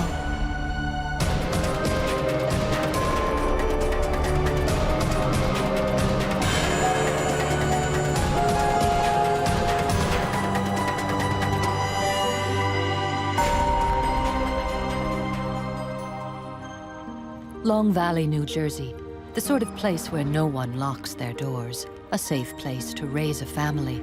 So when 14-year-old Rachel Domas misses her school bus and doesn't return home, police don't immediately fear the worst. Her parents have called the police to report her missing, but the most likely explanation, Rachel is just out with her friends and has forgotten to check in with her parents. Phone rings, and it was the vice principal of the high school, who I had a rapport with, who I knew quite well, asked me what we were doing about the missing girl. I believe 2 or 3 of her girlfriends were in his office at the time, and were encouraging him to give us a call to try and find out what happened, because they knew her and she wasn't that type of a girl. The call from the principal disturbs Miko. He goes straight to Rachel's home to meet with her parents. You had the immediate sense that something was wrong. The parents know their children well, and they're telling you something's wrong, then something's wrong. I remember seeing a photo of her on a wall. I recognized the face. The previous year, she was in grade school, and she walked to school, and we had a school post where we crossed kids in the morning and then crossed them again in the afternoon. So there's a definite human factor that comes into play, and also just knowing her personality as little as I did, I couldn't imagine her as a person who would run away from home. Walked into her bedroom, looked for any kind of luggage missing, clothing missing, a note, any sign of her running away. And everything was intact. The only thing missing were the clothes that she wore to school that day and her books. Across town, psychic Nancy Weber's phone rings. It's a friend of the missing girl's family, and the woman is frantic. Oh my God. This girl, Rachel, who lives down the block from us, hasn't come home from school. She's missing. I'm listening to this voice. And as I listen to the voice, images start flashing before me. I hear the scuffling, and I know it's leaves, and I know the smell of it is woods. I hear his voice. I see his eye wandering. I don't see his whole face. The smell of him, it's a smell of autos and gasoline, and everything moves very quickly, like rushing torrents of film, and that's why I have to go back over it and slow it down. Nancy envisions a young woman, but she's not sure if it's the missing teenager. And what can I do to confirm the image I have? Because I had an image of a girl, a photo. So I said to her, listen, do you have a photo of her? I can get her yearbook. Okay, so I'll put the woman to work, and I'll be able to see if the photo matches what I see in my mind. Meanwhile, Detective Miko is totally unaware of Nancy's visions. All he knows is a girl has gone missing, and yet somebody, somewhere, must have seen her. What I needed to do is try and find someone that saw her. If she missed the bus and she was walking, let's try and track down some witnesses that saw this person, our missing person, walking from the high school, that few-mile walk to her home. And that was my goal. Rachel's route home would have taken her past a busy service station. Miko heads straight there. Most people aren't home during the week, during the day. So let's start with someone that you know is up and down the street on a pretty consistent basis. And what I came up with was the owner of the station and several employees telling me they saw a vehicle, a green Volvo, parked up a hill off of Fairview Avenue, just off the roadway into the woods just slightly. And it was there for several hours during the course of the day. They recognized the vehicle as belonging to a former employee of the gas station, Michael Manfredonia. And he actually walked into the station that day, claiming his car broke down and needed some help. Maybe he saw her, maybe he drove past her. Maybe he was a witness. That was my hope, that he saw her. I found out that he lived in Chester Township, the next town over. And I rang up the detective there to get a little background on Michael. And he called me back and said that he was arrested for, I believe, receiving stolen property. I asked for Michael's address and wanted to stop by and visit him. He supplied that information. I hung up the phone. I was getting ready to go, and the detective called back from Chester Township, telling me that Michael was in their headquarters at the moment, just walked in and was checking on the status of his community service. Miko is feeling lucky. He's got his first solid lead. He brings Manfredonia in for questioning. It's only been 3 hours since Miko was first assigned to the case. A gut instinct tells him that the man he's talking to might be somehow involved with the disappearance of Rachel Domas. He wrote an incredibly detailed statement, almost covering each minute that he was there. He tells me his vehicle breaks down. He's able to back it up a hill off the roadway, walk around for 2 or 3 hours, got back at his vehicle, started it, and drove home. How does that happen? How does that happen? And I asked if he had possibly saw this girl walking at any point in time, and he told me no, he didn't think so. I remember asking, are you sure with all that walking around that you did, you didn't see her anywhere? You didn't pass her? You didn't, when you were near your vehicle, when you were walking on Fairview Avenue? Because I understand she missed the bus, and you didn't pass by her? And the answer was no.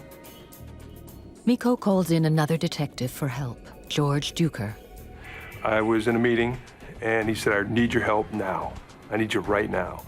And he had some bad feelings about this missing person case, and I came to headquarters, he briefed me, and ultimately I had those same bad feelings. 20 miles away, Nancy Weber is about to have her worst suspicions confirmed by the friend of Rachel's family who had originally contacted her. There's a knock on my door. The woman comes in. She has a yearbook in her hand. She opens to the photo of Rachel, and I look at it. I instantly know it's confirmed that the images I have, for me, match it. Nancy is certain the girl is dead. Now she needs to convince police she can help. Every cop knows the first 48 hours in a missing persons case are critical. Evidence is still fresh, people's recollection of events still intact. It's been less than 10 hours since 14-year-old Rachel Domas was last seen at her high school. Detective Gary Miko might have a witness, but there's no evidence of foul play. Nobody even knows if the girl is alive or dead. At the exact same time, psychic Nancy Weber has a clear and terrifying vision of the girl's plight. And the image was a sequence of his grabbing her and repeatedly, I think, raping her, but along with the vision, the name Michael.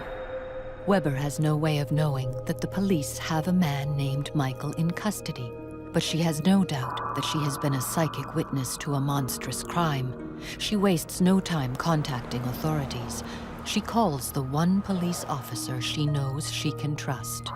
And I call Ross English, who was chief of detectives at Mount Olive at the time, and I worked with him on a lot of cases. I said, hey, Ross, I just got some woman who came to me who showed me a photo of Rachel Domas in Long Valley.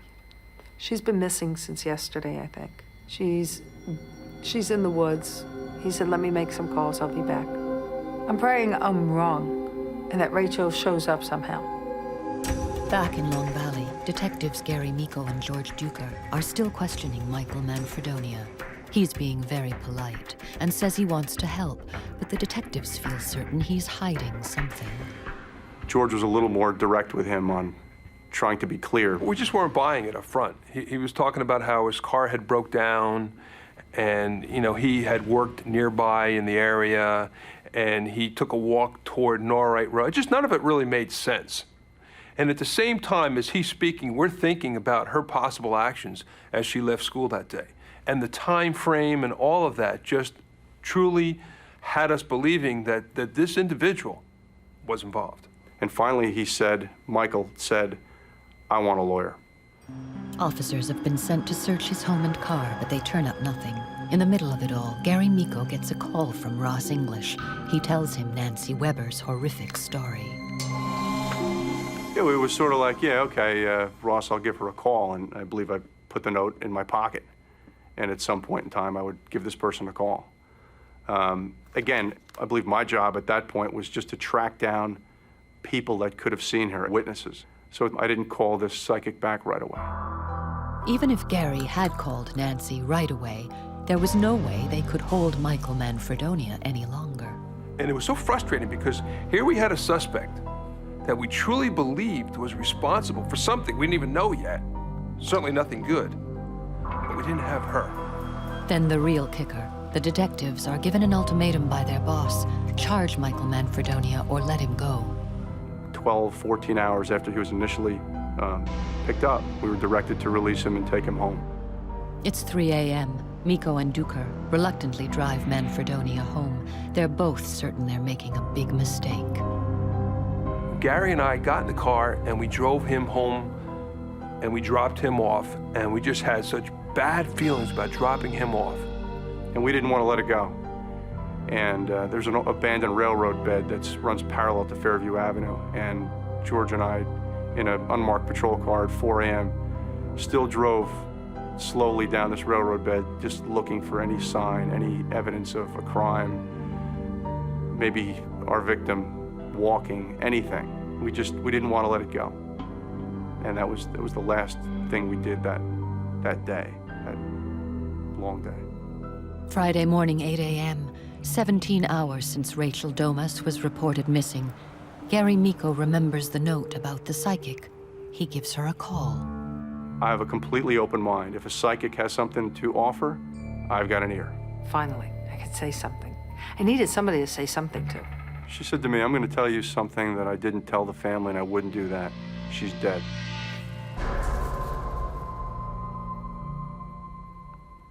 And a boy named Michael did it. Miko is stunned. He and Duker had a man named Michael in for questioning for hours. If Nancy is right, he had almost certainly released the girl's killer the night before and given him a ride home. How did she know that? How did she get that? No one knew that we had a Michael in custody. Gary appeared over the phone to be, I need this, I need more, give me more. And at the same time I heard this groan of, oh, we had him for hours here, we were questioning him. But so far the police haven't any evidence that there's been a crime, yet Nancy claims to have seen it take place. I am watching in-sequence event of someone, male, exploding all at once.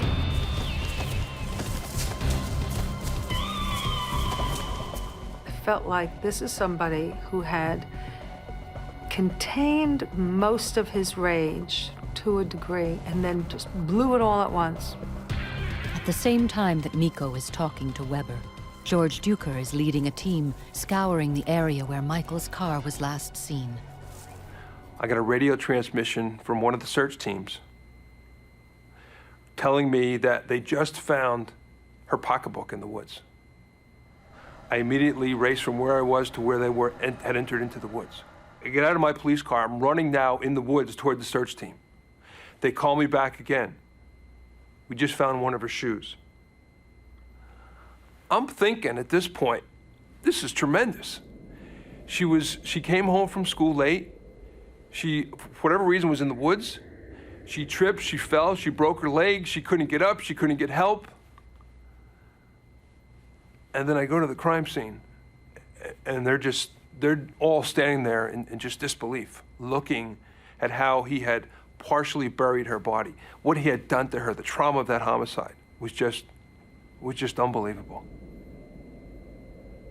I was awoken by a phone call from one of our officers who was upset. They had found her body. They had found her buried, partially buried in a hole, like a big ditch, and partially covered. And I was on my way in. I dismissed everybody, and I sat with her body, her and I, for about an hour and a half, while we got forensic people on site, and we brought them in closer and closer. On the way, checking every rock, twig, stone, branch, anything we could that might be of evidential value. You arrive at the scene, and now what you're hoping you wouldn't have to see, you have to see. What you're hoping you wouldn't have to deal with, you have to deal with. With the incredible accuracy of Nancy's visions in his mind, Miko knew immediately what he had to do. Now you need to put a case together at this point in time. You need to find your suspect. Michael's your suspect. Michael's the only person so far that was put there. We knew we then had to find him again. So it was all there. It was all there. Gary Miko and George Duker rush to the Manfredonia home, but he is not there. His parents tell them that earlier in the day he had walked back into the heavily wooded mountainous area behind the home, but no one had seen him since. The detectives are devastated. 24 hours ago, they had a criminal but no crime. Now they have a crime but no criminal. I don't know why he decided to just take a walk. There was no press involved in terms of her body being located. Once again, police assemble search teams, but this time they are looking for prime suspect Michael Manfredonia.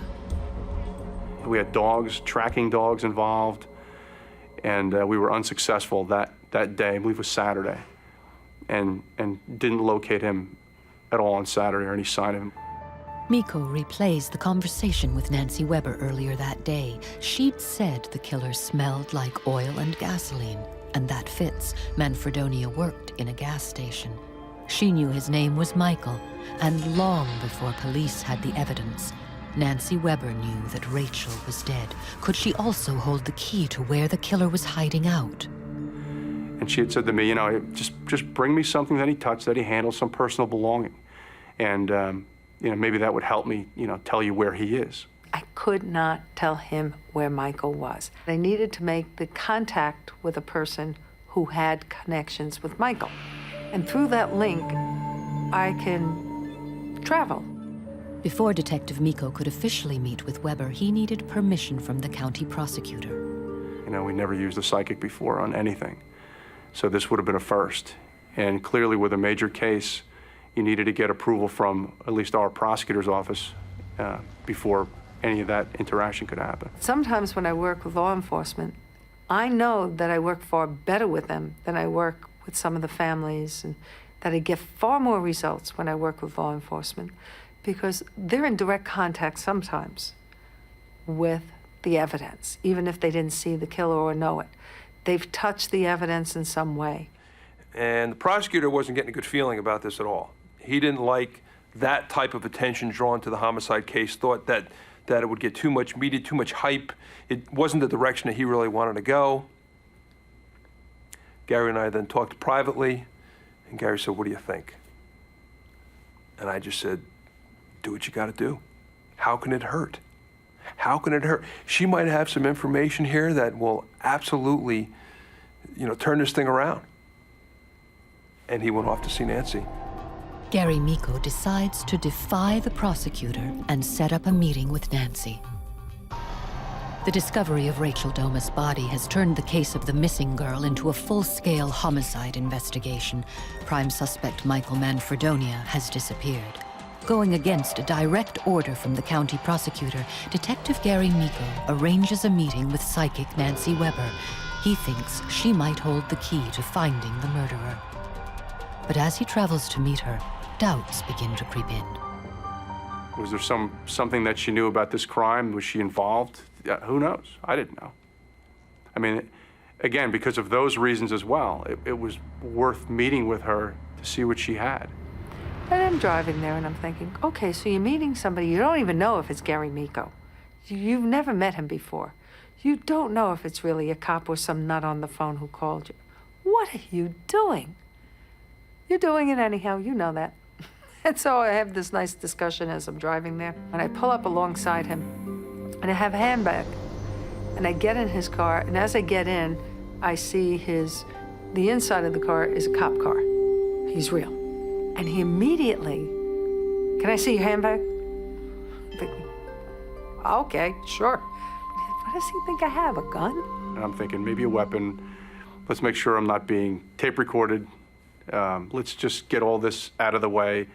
So, you know, this person who might be a publicity seeker or some sort of a problem individual, I just want to make sure that, you know, there's some safety zone here where I'm comfortable and she's comfortable. He hands me this wire, kind of noose-like wire. And I'm saying, it's Michael. This was his. He's used it. He wants to use it on him. He couldn't. Suicidal. It's on the other side of the mountain where he killed her. He's on the opposite side. And as I see it, and I can still picture them, there are 2 huge drums.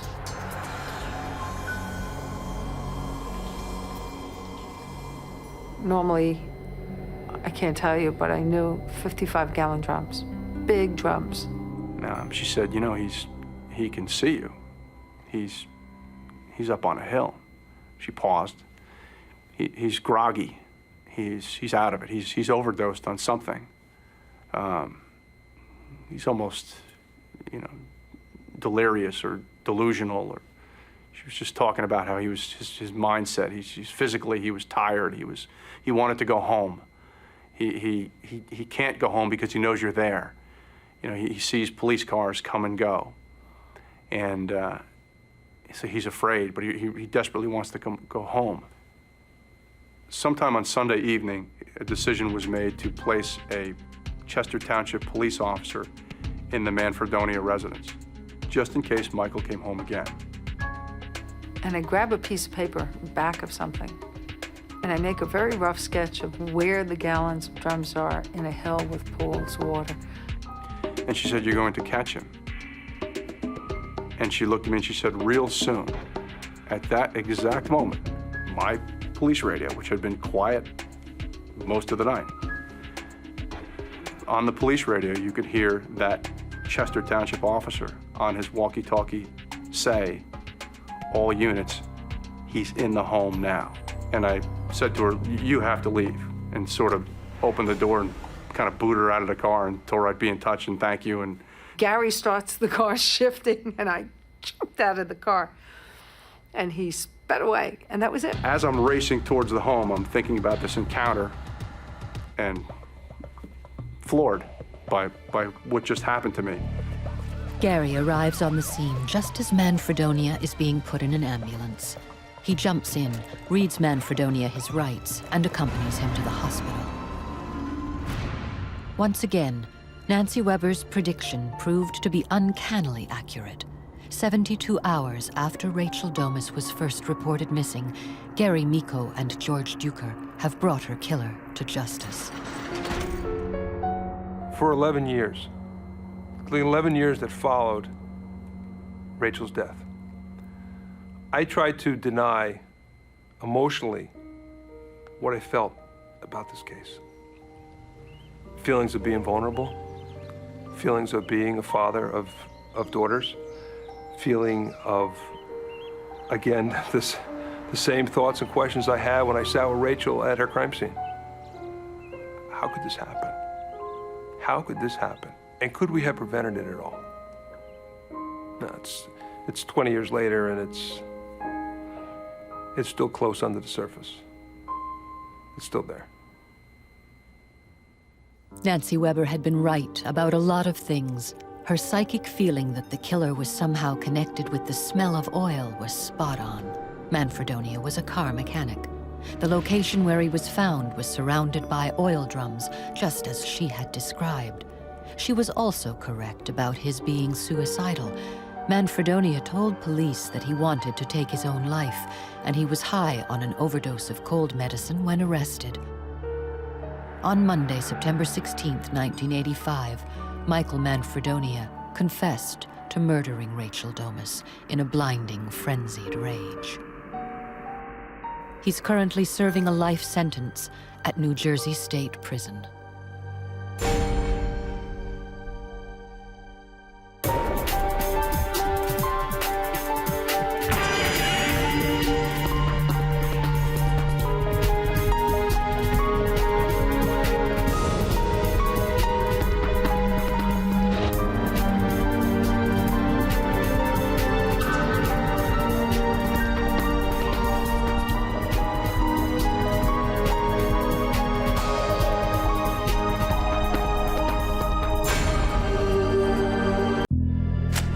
A young mother disappears without a trace in Lake Oswego, Oregon. She's had a fight with her husband and walked out. She's missing, and so is the family car. Police suspect the husband. A local psychic's visions reveal there's been a murder. But will a partnership between the psychic and the cop put the killer behind bars?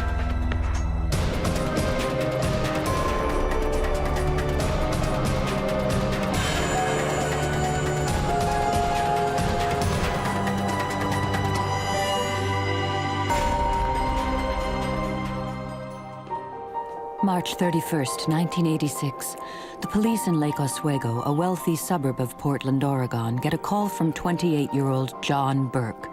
He reports that after a late-night argument, his wife, Alexis, left in the family car. She hasn't been seen for 3 days. Local detective Robert Lee is assigned to the case. At that point in time, we didn't really know for sure that a crime had even been committed. I mean, let's face it, couples split up. I mean, it happens every day. They have arguments. One or the other will take the family car and leave. But that theory just doesn't fit this situation. In this case, there was also a 1.5-year-old child that had Down syndrome, and it would be extremely unusual for any mother to leave her child. Alexis was a very beautiful woman. She was a person that would never stay gone for more than a few hours at a time. Lee and his investigators suspect the husband is being less than truthful about what happened 3 days earlier. John Burke was lying to me through his teeth. His reactions were real bad. His physiological responses did not match what he was saying. And my impression was that whatever happened to Alexis, John was responsible for it. And I went back and essentially knocked on the man's door to interview him. And I asked him if it was okay if the crime lab could take a look at the apartment. He said yes, and I signaled for the crime lab to come in, and we conducted our interview outside the apartment while the crime lab did their work on the inside.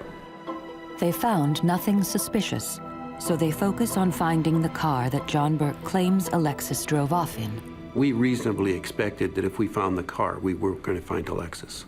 Driven by increasing concern and frustrated at the lack of progress in the investigation, Alexis's mother takes an unusual step. A family friend recommends she call psychic Laurie McQuarrie. Over the phone, Laurie immediately gets impressions about a very violent encounter. The very first sense I got, even without a picture, just hearing Alexis's name, I felt that she was gone. I felt that very strongly. It's like a heaviness right in the middle of my chest. I described Alexis, her personality, which was a bit volatile, very intense. John, I thought, was lazy. I thought he was just a guy who was coasting through life, and he had absolutely no plans on changing anything. John was essentially unemployable by anybody but his own father, because John's work habits were atrocious, to say the least. He didn't want to show up if he didn't feel like it. I could see an argument between the husband and the wife. Laurie's view of the night Alexis disappeared matches with what John had been telling the police, but she sees more than the argument. What I felt with Alexis and John and the argument that I envisioned was that it was in part about finances, and a lot of people fight about finances. That's usually part of a marital situation. But this was fueled by someone being on drugs, alcohol, and I certainly felt that Alexis hadn't been using it. In fact, one of the points that I made to her mom is I said, this woman turned her life around recently. And she said, yes, that was true. And I said, well, I don't think the husband had. And I thought that he was a very weak person and that he was still using drugs. And that in itself was creating a problem in the marriage. I felt that there had been a horrific fight and that it had happened right there in the house and that she was no longer in that area. Within 4 days, police get a break. The family car has been abandoned in a rest area. Detective Lee finds it full of clues that just don't add up. Alexis was 5 feet 1 inch tall and weighed approximately 115 pounds. She would have to be very close to the steering wheel to even reach the pedals. And yet the seat was pushed way to the back, like somebody my size or larger was actually driving the car. The ignition key was still in the ignition, and yet the doors were locked. From a police standpoint, that's what we call a proprietary interest in the car. Somebody might purposely leave the keys in, but he wants to lock the doors because he doesn't want somebody to take his car. There was an open map with a city in Washington that was circled. The fact that the map was there to begin with was disturbing, because to us it felt like a setup right off the bat. Although the car reveals unsettling information, Detective Lee knows he needs hard evidence a crime took place. We did get a couple of dogs to search the entire rest area to see if there was perhaps a body that was around there, and came up with nothing. Detective Lee's case has gone cold, so when he gets a call from Alexis's mother saying she's contacted a psychic, he's skeptical but willing to listen. A police investigator really takes information, sometimes from oddball-type sources, and runs with that information just to see if that information is any good, if it can be corroborated, by another direction. I'm a left-brain thinker. I'm very good with things that I can see and touch, feel, that make reasonable sense to me. So I contacted her by phone, and I have to admit I probably was a little bit more flippant than I probably should have been. I can remember that particular day, Detective Lee calling me and telling me that he was the detective working on the case, that he wanted to take me to lunch, and he wanted to check me out. It didn't sit well. Detective Lee is anxious to hear what Laurie has to say and convinces her to meet him for lunch. Laurie just wants to help find Alexis's body for her family. She told me an awful lot about my case. I see numbers. Laurie tells Detective Lee that she keeps seeing the number 15. He's intrigued. Alexis's car was found 15 miles from her home. Maybe that's the connection. I watched his body language. He removed his glasses and put them on the table. And I thought, gotcha. You're interested. Laurie has a flash of information about the car used to transport Alexis's body.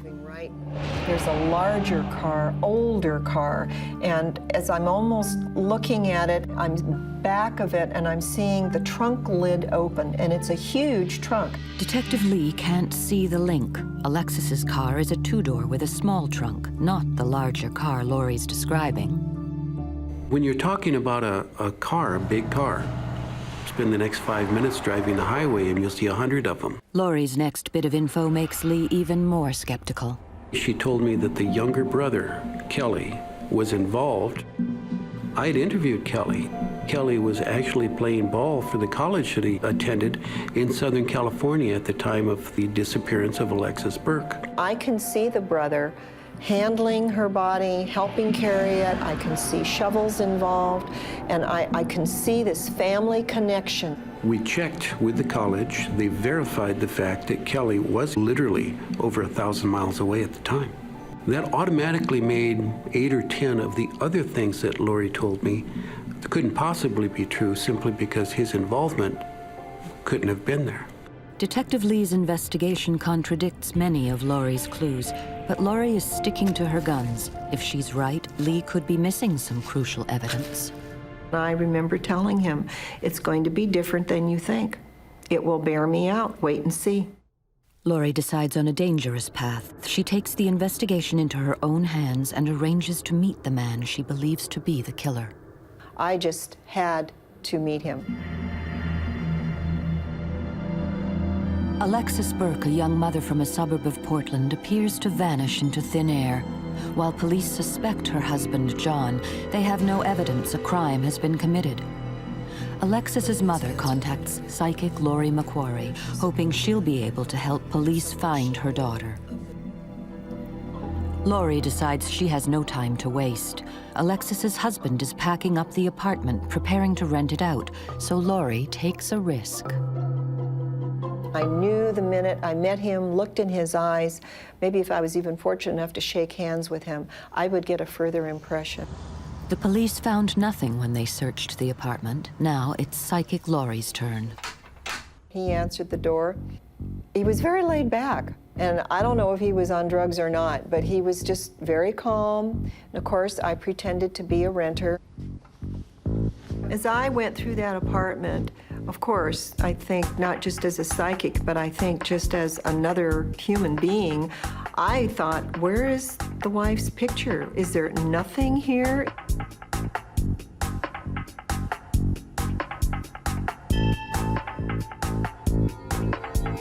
There was nothing, not a thing of hers there, nothing. And she had only been missing a couple of months, nothing. Laurie's observations are chilling. And I thought, how cold. You've already buried her, not only literally, but symbolically. She's gone from your life. When I turned to leave and thanked him, I shook his hands. And when I held his hand, I can just feel these around her neck. I know that's how he murdered her. My reaction when Laurie told me that she'd gone to the apartment and met John was one of utter disbelief. Here was a person that even she thought was a murderer. And I was convinced of it at that point, and yet she's going up and making contact with him in an apartment. I was very upset. After going to the apartment, that's when I began to get stronger and stronger feelings about where she was buried. But I still was a basic skeptic. I believe what I can see, what I can prove. Still, he's willing to listen. Can the psychic help Detective Lee find the body? One iota, nothing of her belongings there. Once or twice a week, we would sit and hypothesize with each other about what I think happened here and what he thinks. One of the things that Laurie had come up with right off the bat was 1-5. She didn't know whether the 1-5 meant Interstate 5, whether it was 1.5 miles, or what the significance of the 15 was. In this case, 15 could very easily have been, we're about 15 miles from the place where we thought the death had occurred. And there was a place called Bell's Landing. Bell's Landing, according to Laurie, was an important item as far as the relationship between John and Alexis was concerned. Detective Lee and psychic Laurie McQuarrie didn't know if they were looking for an actual place or not. It was like searching for a needle in a haystack. Maybe this is interesting. Right down the way over here is where John and Alexis used to spend an awful lot of time. In Oregon, Bell's Landing could either be the side of a mountain where they park machinery when they're clear-cutting an area or doing a logging operation. It could also be a landing alongside of a river. And in this area of Oregon, we have some very, very large rivers, so it's quite plausible that there would be a landing named Bell's somewhere. That's the frustrating part. Sometimes I get the clues, sometimes I get the symbologies, and it's up to me to make it fit. It's up to me to do the interpretation. And it isn't always like a teletype. I wish it were. We even went out on a couple of searches together in areas out as where she had lived previously, which is not very far from here. So he made the effort. He was at least cooperative and open. You know, it's part of what I saw, but I don't think this is the spot. So you're not actually getting any... I'm not getting any vibes, let's put it that way.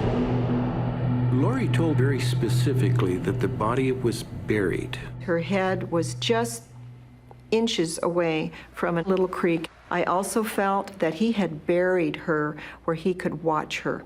That meant an awful lot to us, but what exactly did it mean? Did it mean he could keep an eye on it from work? Was it near his home? And it was about that time that I was really talking to him about it's in a field, there's a building, but it's not a regular building like you would just walk in and do business in. The more time they spend together, the more Detective Lee trusts Laurie's visions. They match his own hunches about the husband. She has an insight into people and places and things that I don't even understand. The scenario will play out. I will see the person, I will see the circumstances.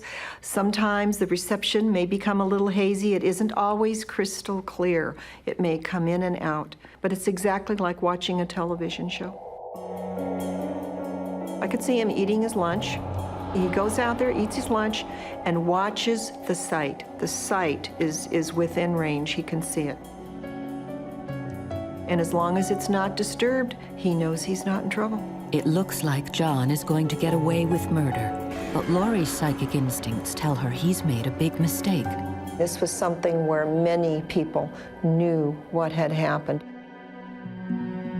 Laurie is convinced John has told someone about the murder. Detective Lee rethinks the investigation and decides on a new approach. We used an awful lot of what we would consider to be behavioral analysis on John. We knew that if we applied pressure to John, that his past history would indicate that he would talk to somebody. And yet we didn't want to put so much pressure on him that he was going to invoke his rights per Miranda, which in the United States is a pretty big thing, simply because it meant that we were no longer able really to talk directly to John without the interference of an attorney. I've always thought, you know, sometimes the best crimes in the world have been solved by the girlfriend who was dumped, and I knew that John had had a girlfriend. Just as Laurie predicted, that's exactly what happened. A former girlfriend of John Burke was living with some girls that were attending college, and she mentioned to one of the girls that she had a former boyfriend who had killed his wife. This girl contacted another girlfriend, who talked to another girlfriend about it, who talked to another girlfriend about it. The sixth girlfriend in line contacted her father. The father of this girl contacted the police department. Based on the father's tip, police track down John's former girlfriend, Julie, and bring her to Portland. She agrees to cooperate, and they arrange to tape her phone conversations with John. He said that he'd strangled his wife. Julie got the impression that the body was buried. We were driving by the metal fabrication plant where John and his younger brother worked, and Julie mentioned that John became very different every time that they went by that area. But John's confession to his old girlfriend isn't enough. Police still need a body to get a conviction.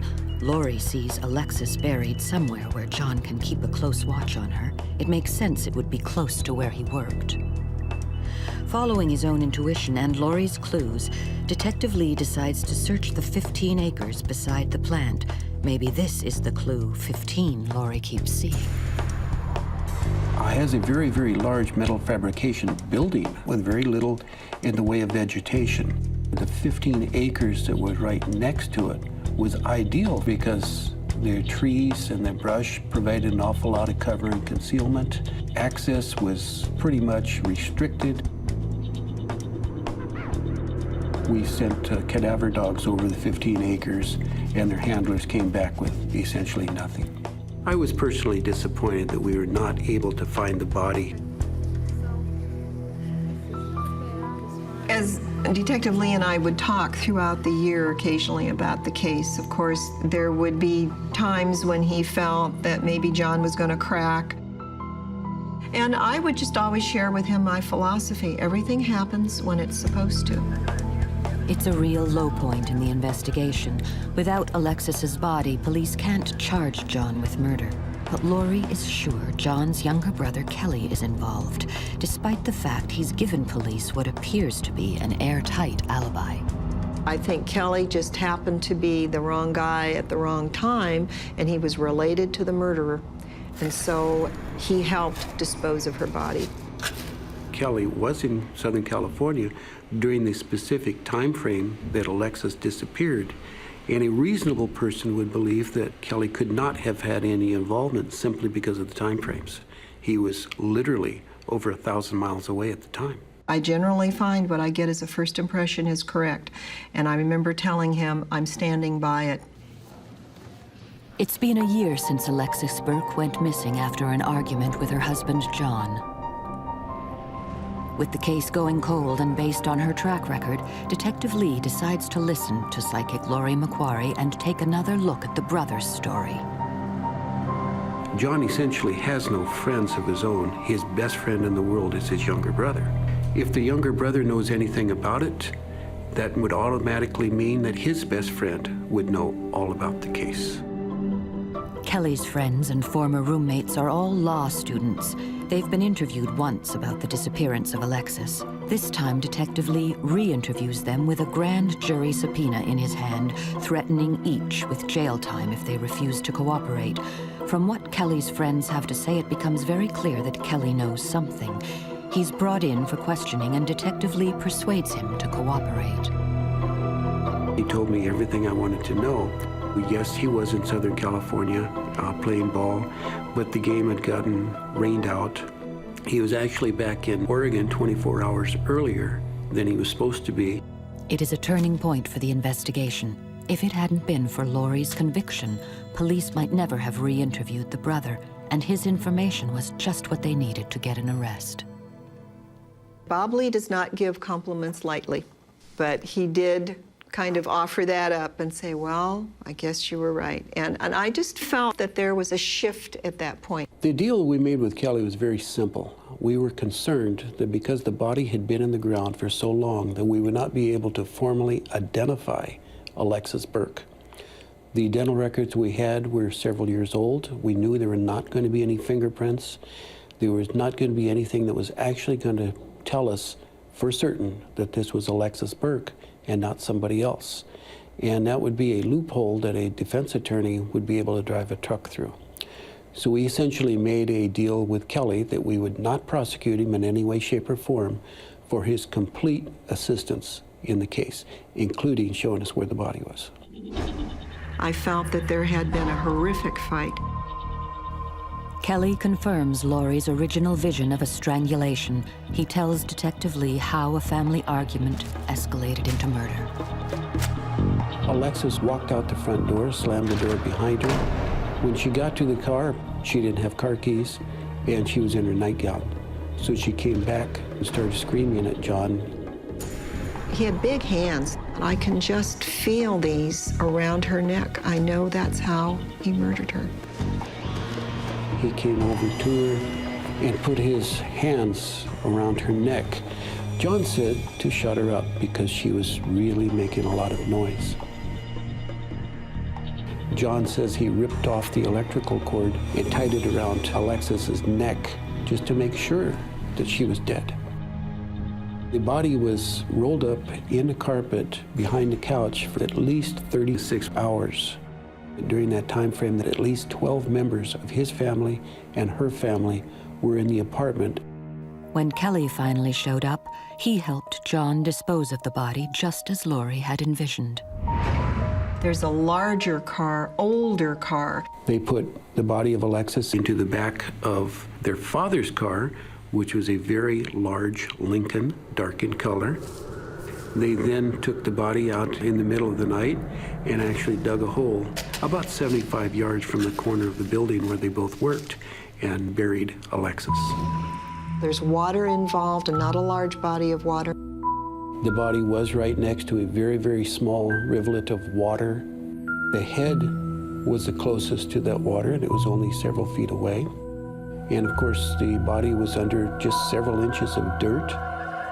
Laurie's visions are accurate about all the important details of the case. The brothers' involvement, the larger car the body had been moved in, Alexis's body buried in a shallow grave near water, and about John keeping an eye on the site. He was able to keep an eye on the situation because he went there every single day. But John Burke still isn't in custody. Because he was out of town, he is oblivious to the discovery of the body. As it was, John showed up the next day and he was totally in the dark, and by the time he found out about it, it was too late. And I told him he was under arrest for the murder of his wife, and I put on a pair of brand new handcuffs on him. That felt really good. John Burke is convicted of his wife's murder and sentenced to 13 years in jail. His brother Kelly gets off scot-free because he cooperated with police. With this murder solved, Detective Bob Lee isn't quite as flippant about Laurie's psychic abilities.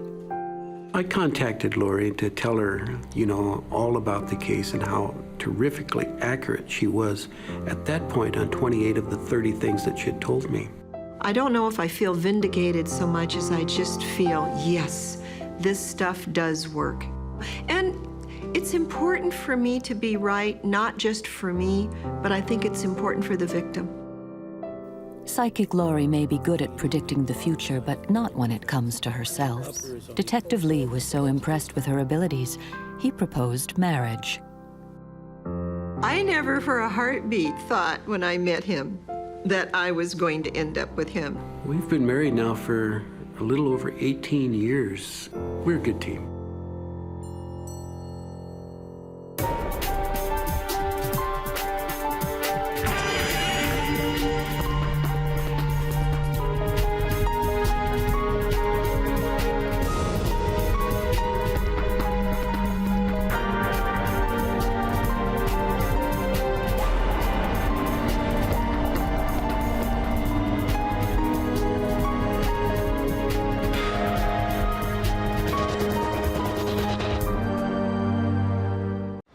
July 1973, New Haven, Connecticut.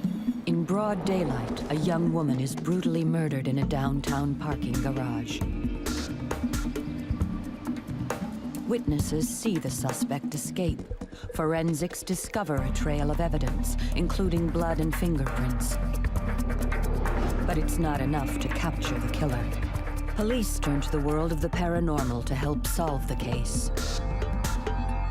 A psychic's cryptic clues create more questions than answers.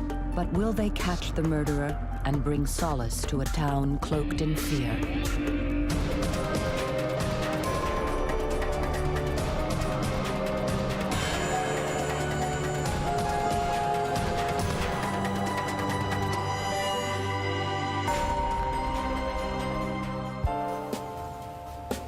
July 16th, 1973, New Haven, Connecticut. Penny Sarah is a 21-year-old dental assistant. In her high school yearbook, she describes herself as having a laughing heart and merry spirit. Since her mother passed away 10 years earlier, she's been a constant support to her father and young sister. On this day, she's taken time off work to go shopping for furniture. She pulls in on the top floor of Temple Street parking garage. She gets out, and before there's time to lock the car, she's attacked. In the struggle, the attacker's hand is cut. The young woman manages to escape to a stairwell, but her assailant corners her and stabs her through the heart. As far as Detective George Mazzacane was concerned, this case was going to be a piece of cake. We had 5 people who had witnessed the portions of the incident as it occurred. We had the blood type. We had fingerprints. We had everything but his name and address. Police even had a suspect, Penny's on-off boyfriend. Within hours of the murder, the man is brought in for questioning, and an eyewitness picks him out of a lineup. However, he had an ironclad alibi. He had in excess of 12 witnesses who put him in a restaurant at a grill cooking. With the release of the boyfriend, Mazzacane drew his own conclusion. It was a random assault, and that this individual probably had a criminal record. If Mazzacane is right, and it was a random act of violence, then there's little hope of a quick conviction. Meanwhile, the forensics team scour Penny's car for clues. Although the technology was pretty basic back in the 70s, they uncover a wealth of evidence. There was a tissue box on the back seat, and there was a fingerprint on the tissue box. And then we found a handkerchief with the same blood on it, same type blood. Aside from the blood, there was Freon, which is used as a propellant in spray paint and auto body. And there was mechanics grease. Freon, spray paint, and grease. It doesn't take Sherlock Holmes to figure it out. This is someone who gets his hands dirty working with cars. Mazzacane checks out hundreds of local mechanics, but he can't match the fingerprint. Overnight, New Haven becomes a ghost town. Women are afraid to go anywhere alone. Weeks turn into months. Live leads become dead ends. Mazzacane is frustrated and getting desperate. He makes a decision that most people might consider highly unusual. He decides to bring a psychic on board. When you got to a point where an investigation becomes dead and you want to jumpstart it, you certainly would revert to a psychic. Mazzacane gets in touch with Mary Pasquarella Downey, a psychic and time walker. She brings a new dimension to the investigation. For most people, the notion of time is just that, a notion, a means of measuring fragments of our lives. For Mary, time is personified, and she can talk to it. When I discuss time as a time walker, time surrounds us, past, present, and future. You can't change time. You can move it around and play with it, but you can't change it. But the present past is something that's available. It's like a large library. If I'm dealing with time, it's like you pick a string up and then you begin to wind it like a ball. And the more you wind it, the larger the ball gets and the more information you compile. Time is like a moving camera. It takes pictures and retains things. And if you listen very carefully, time is like a verbal library. It gives you information. It defines things for you. Somebody asked me once what my impression was of time. And my impression of time is it's like a large ocean with lots of thought patterns that are boats floating in it. And if you really want to deal with it, you swim out to the boat, climb aboard, and gain whatever information you can get from that little boat. If I get an impression from time of a face, I'll draw a face. Mary's drawing is similar to an eyewitness description of the killer, but it's not enough to nail him. She does, however, provide some important but cryptic clues. I just knew blue was extremely important to the case because it kept repeating itself. It says blue is important, blue is important. Blue, I said, what does blue tell me? Blue, well, let's think about this. I'm talking to myself. The car was blue. The incident occurred on the 8th and 10th level. Is there any blue up there? No. What does blue tell me? Was he wearing blue clothes? Did he have blue shoes on or a blue hat? No. Okay, so we'll file that. Blue. Sure, the car was blue, and Penny's dress was blue, but it doesn't identify the killer. I got the odor of oil, or like you would smell in a garage. So I tied that to the person and said to myself, oh, this must be somebody that's a mechanic. Amazingly, Mary had picked up on the mechanic connection. The fact that Mazzacane had been pursuing the possibility that a mechanic was involved had never been released to the public. And then the psychic provided a third cryptic clue. Water kept repeating itself, and I thought to myself, well, this is New Haven. It's a harbor. You're surrounded by water. At that point, I thought, well, water's important to tell me that it happened here in New Haven. And I let it go at that. Another non-starter. Doesn't every psychic see water? I said, this is frustrating. She says, well, I can't tell you anything. I guess I was looking for some kind of an answer to the crime, to put me on, and she said, no, I don't do that. Mary wouldn't be able to provide the detective with the kind of answers that he was looking for, but she did have insight into the problems with the case. But I did say blood would tell, that the case would not be solved for years and years and years because the person was somebody that would just slip, very ordinary, and slip right through the cracks. And so it would be years before, but don't give up because blood would tell. I had no idea what that sentence meant at that time. I said, do I have to wait for this guy to commit a crime? And then we go back to work? And she said, no, it's not going to be like that. She said, it's going to be a long time from now.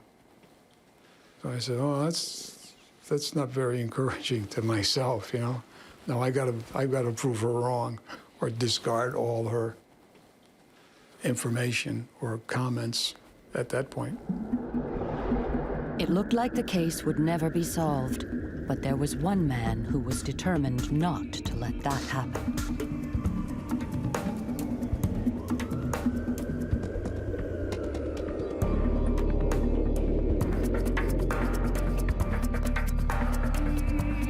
Detective George Mazzacane was hunting down the brutal killer of Penny Sarah.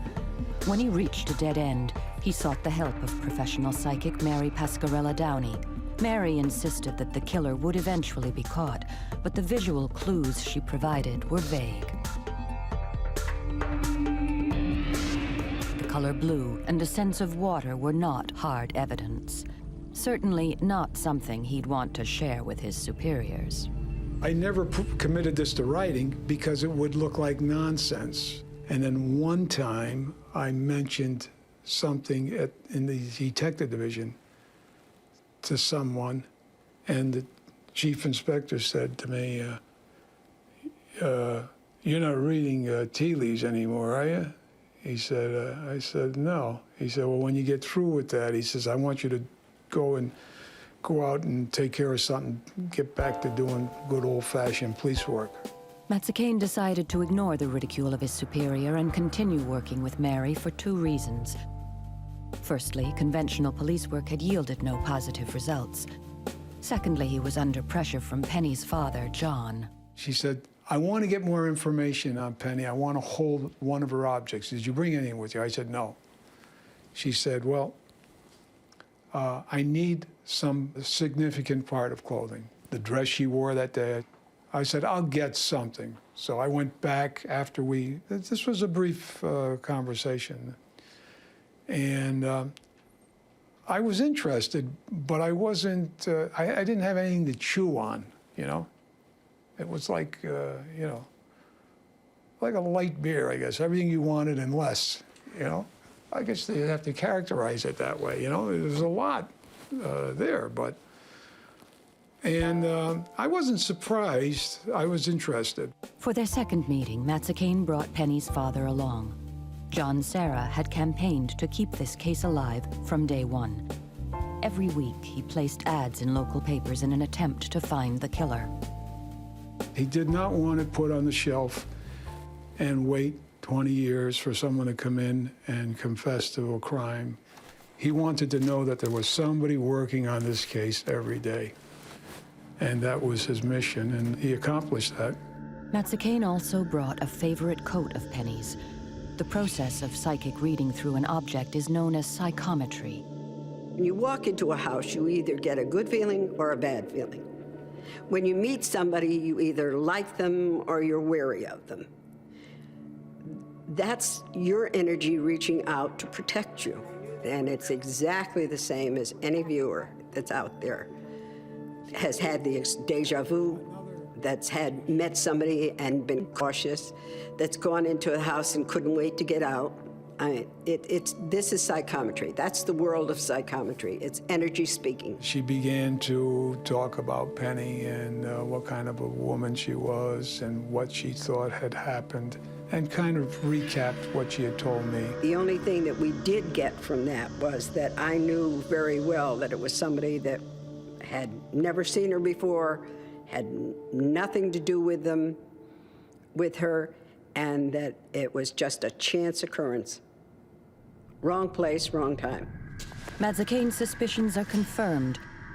Right from the start, he also felt the killing was random.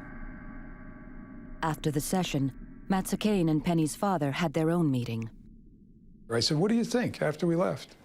I said, did you feel comfortable? Did you think she's a quack? Where did she get all this information? How did she? He says, "I don't know." He said, "But she's good." He said, I believe her. He said, if she can help, I'd like her involved. So I said, okay. She had suggested that she wanted to go to the crime scene and get some impressions of the person who did this. So he was all for that. He said, "Sure." And I thought it was a good idea. We'd come this far. Why leave that part undone? It's been over a year since Penny Serra was murdered. Conventional police work has produced nothing. Out of sheer desperation, Matsakane continues to put his faith in Mary.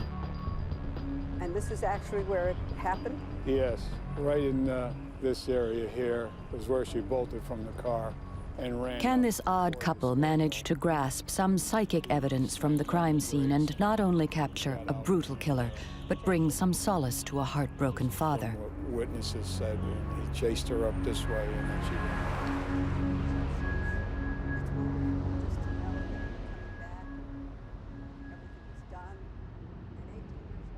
She was looking around and she said, "I've got a terrible headache." She says, "I'm getting an awful headache on this side." I said to myself, what has that got to do with anything? Where's that going to lead me? Why was she getting a headache in the area where this guy was standing, where he was observed? Is there a logical explanation for that? When we got to the garage, the perpetrator began to become more clear to me as far as what he was like and who he was. So basically, I saw him in a uniform. I smelled the gas. I knew that he worked with a garage. I saw him wiping his hands on an oily rag. And I saw a uniform with a name tag with the letter E on it. And I knew that he worked in a garage. He was probably a mechanic. He was thin. He was wiry. He weighed maybe 160, 65 pounds tops. And that he had the injury to his head. I mean, that's a lot to digest and sleep on. I mean, you'd be talking in your sleep if you got hit with all that at once. For Madzikane, returning to the crime scene raises more questions than answers. My primary questions were what actually did happen and what really was in this man's mind at the time of this murder. And that's what this revisiting stirs in me. While we were in the garage, one of the things that was you were very aware of is that you're dealing with a girl that was very lovely. Penny Sarah was like a little rainbow. She reminds me so much of one of my children. Logical, reasonable, common sense, sweet and understanding. You could picture her fighting to stay alive. That was the one thing that really began to get to me, is I knew she fought to stay alive. And that really disturbed me. And I wondered why hadn't anybody heard her, because I know she would have cried out. I don't want to make this sound like I had a religious experience. Maybe I did, maybe I didn't. It was just a feeling that I had.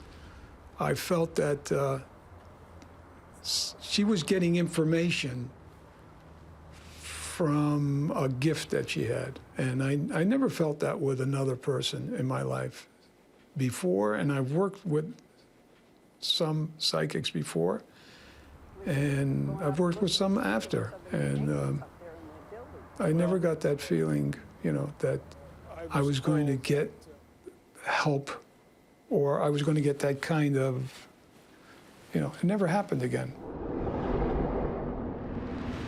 From the very onset of getting the case, I knew that blue was extremely important. Blue, blue, blue, kept repeating. And then as we approached the garage, I knew that where we were going would be the blue floor. So as we entered the garage and George was driving up, I noted that there were numbers on the floor. So I thought I was wrong. Later on, I checked with one of the attendants, and he did say that years ago, they did color code the floors, but then they changed it to a numeric format. So I was right. So she was right. So I was right, yeah. And then it was blue. Yeah. Oh, good. Another confirmation. I had the feeling that this woman knew something, and I honestly thought that she was going to tell me who did it. Go get this guy. Here's his name. I wrote it down and his address. It was scary in that someone could know that kind of information and not have enough to take you over the top. That was frustrating. Mary's visit to the parking garage had produced several new clues. However, every psychic has their limit. I'm not involved beyond the point of my first initial investigation. There are a lot of psychics that have the same philosophy that I have, that we are not going to solve a murder case. We are not police. We are going to be an informant, somebody that informs them of something that that they may have missed or not paid attention to. A good psychic will only do what they're asked to do and nothing more, and walk away. Detective Madzikane continues working on the Penny Sarah case. Years pass with no significant progress. Then, in 1979, Madzikane decides that he too has reached his limit. After 17 years with the New Haven Police Department, the detective retires. I just hit a stone wall, I think. I just hit the wall. And I was getting totally consumed with this. And Mary had given me all these leads, but I needed something to put everything together, and I just couldn't. I'm not making excuses. I'm just saying that it got to a point where I just, I didn't feel like I was useful anymore. With Mazzacane out of the picture, one of Mary's predictions has already come true. 5 years have passed since the murder, and the case still hasn't been solved. In fact, it would be another 6 years before there's a break in the case. A woman calls the police and claims that her husband threatened to do the same thing to her as he'd done to Penny Sarah. The man is arrested and charged with Penny's murder. Is this the man Mary Downey saw in her visions? Will John Sarah finally get justice? Because although it's been 11 years, the statute of limitations doesn't apply to murder.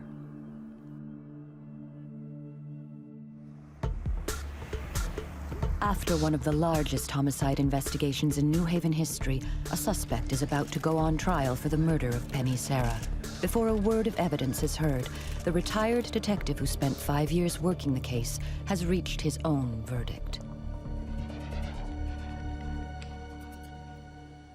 I just knew he was not guilty. We had already checked this guy out 3 or 4 years ago. He had an alibi, he was working that day.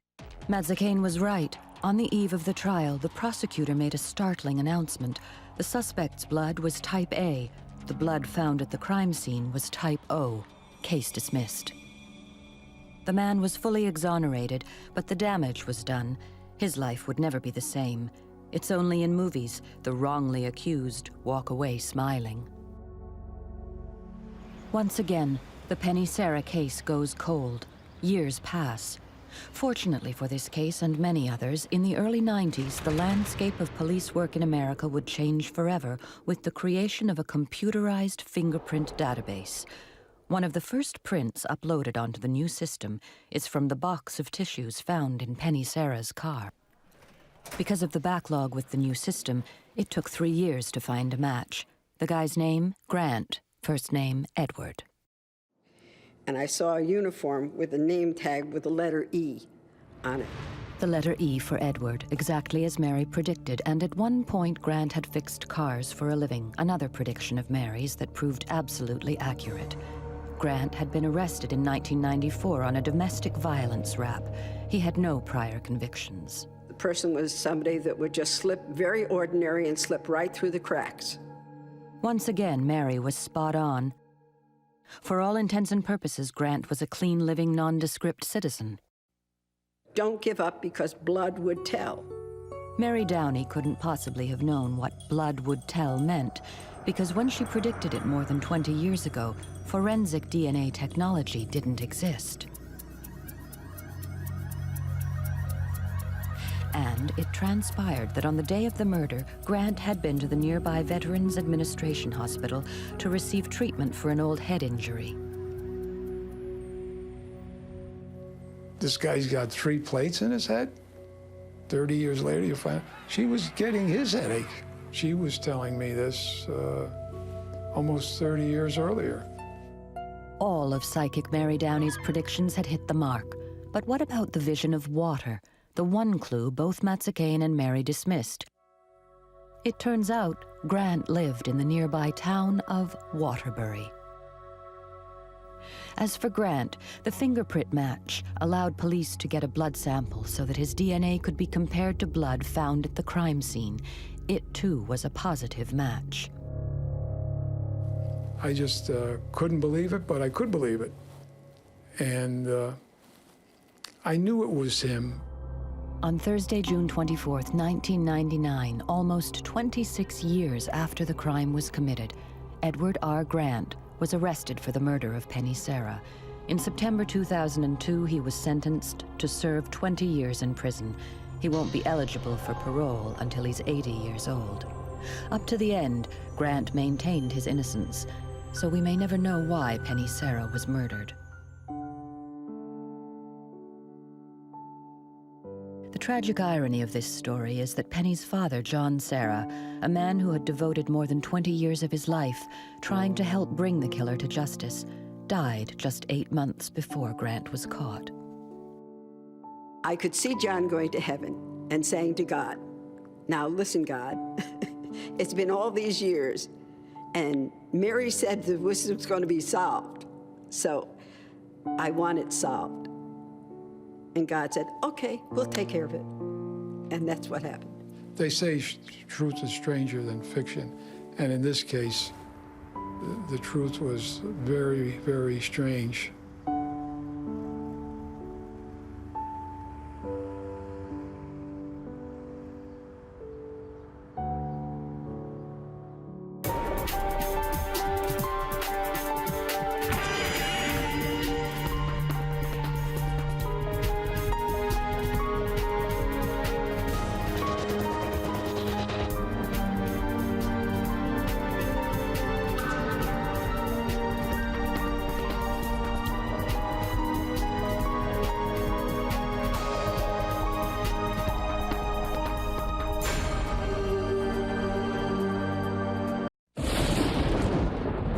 December 1998, Lindsay Quay vanishes on Christmas Day. A police missing persons inquiry fails, and a family is torn apart.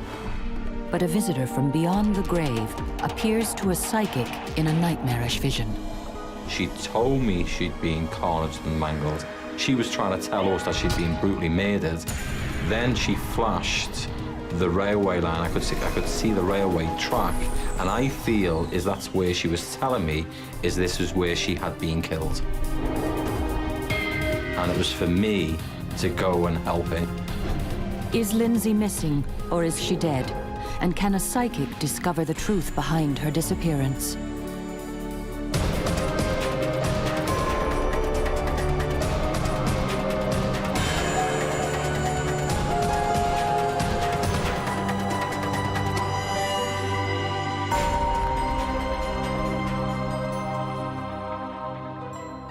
Southport, northwest England, deserted now, but every summer this seaside town attracts millions of visitors.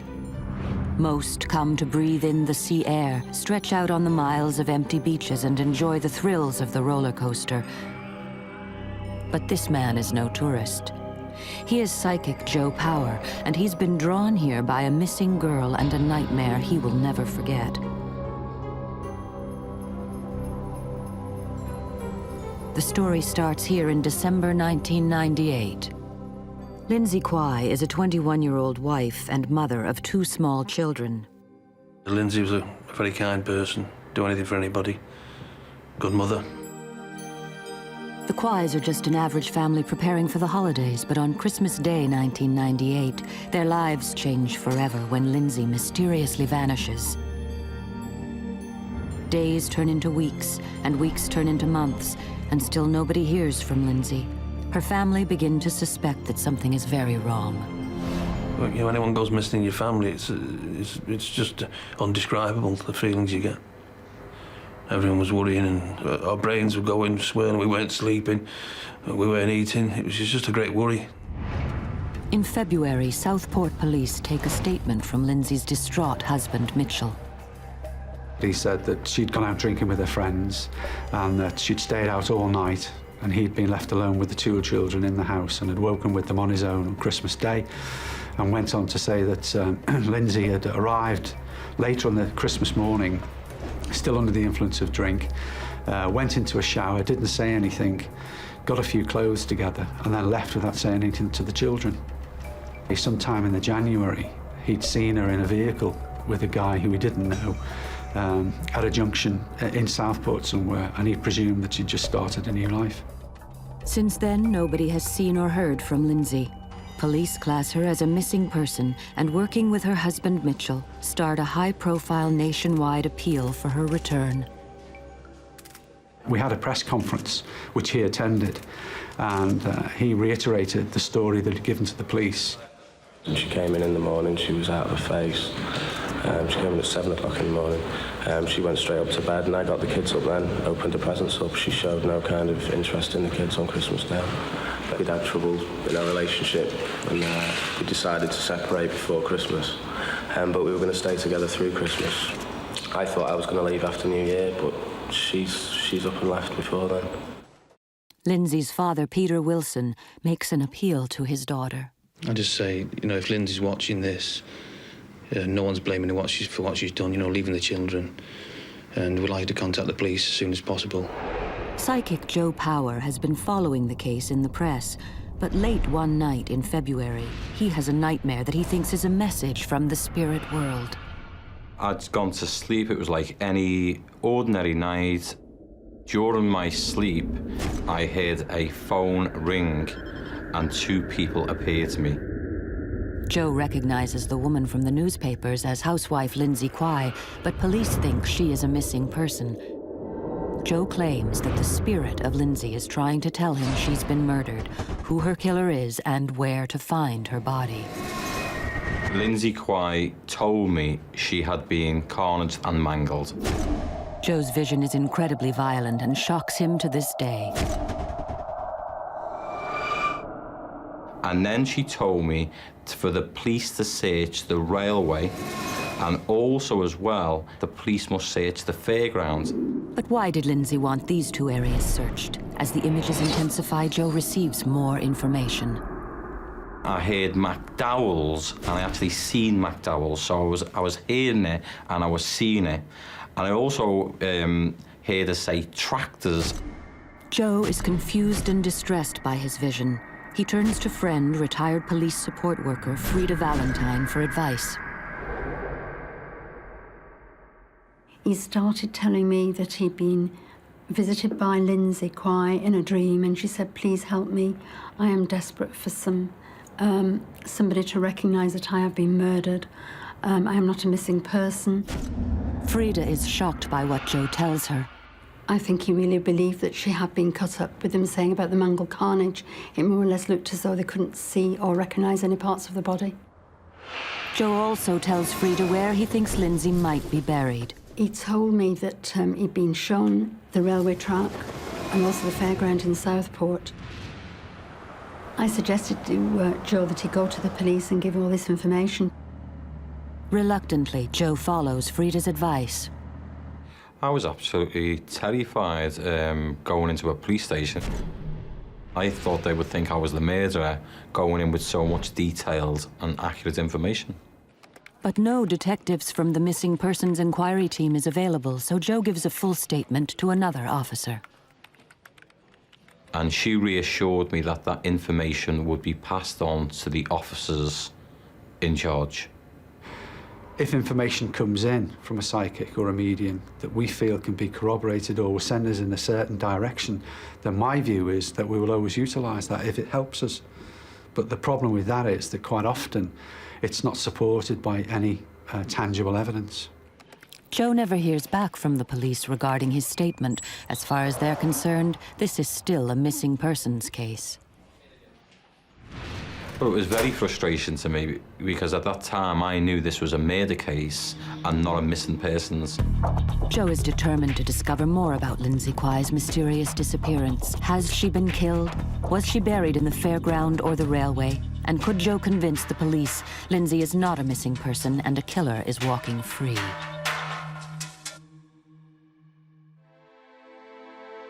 A young mother, Lindsay Quay, has gone missing. Police have no clue to her whereabouts. Her husband has appealed for her safe return, but in a terrifying vision, psychic Joe Power sees a woman being killed and dismembered. Is this Lindsay? Should police be hunting a murderer?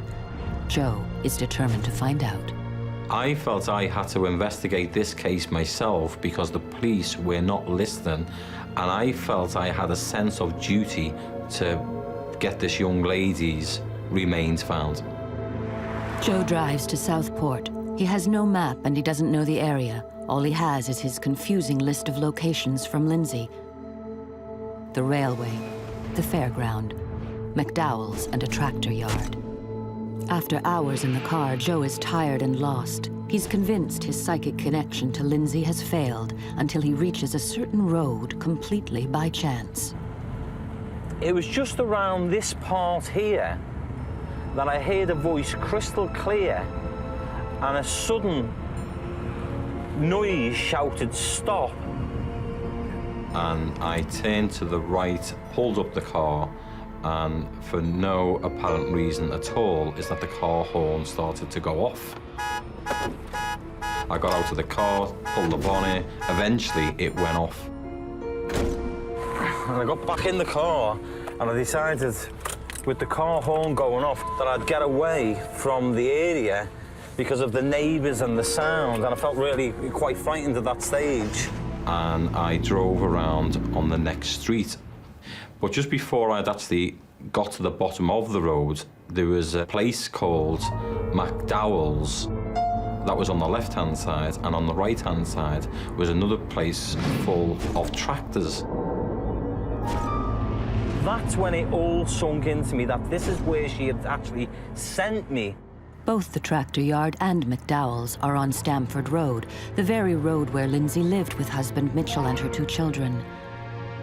Joe is now convinced that the woman who appeared to him was Lindsay Quay. But why is she drawing him here? After I left the area, I felt shocked, I felt disturbed, but I also felt, it's strange to say this, is reassurance in the images that I had actually received. Once again, Joe decides to contact the police. This time, he writes a letter to the head of the missing person investigation, Bob Marsden. I wrote to Bob Marsden and told him that I was no ordinary person. I was doing this because this young lady had appeared to me, and this case needs to be looked at in more detail. Joe receives this receipt for his letter, but the police do not call.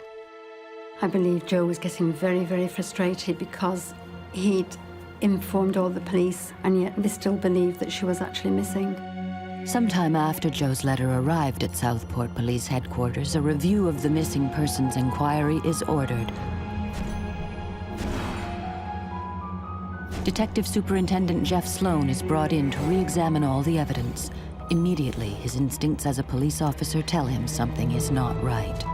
There was a lot of circumstantial evidence which tended towards the fact that Lindsay was not alive. We couldn't establish any proof of life. Lindsay hasn't used her bank account since before Christmas. She hasn't applied for income support or housing benefit.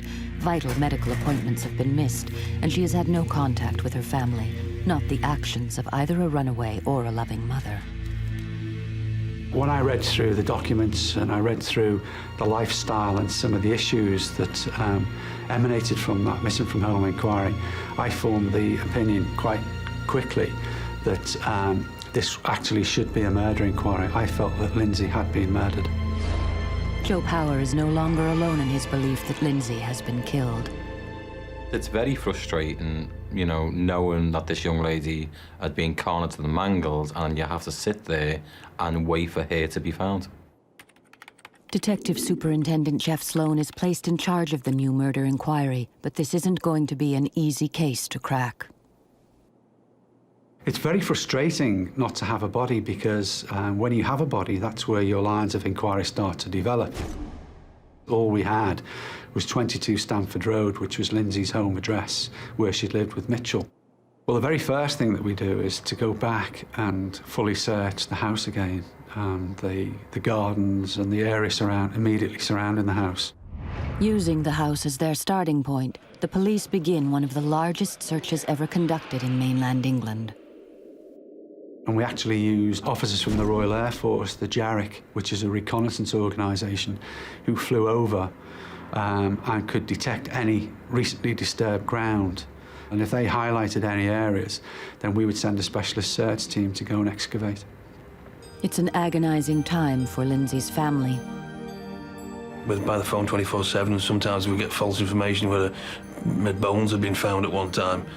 And we were given the information, then we found out it was a pig, a dead pig.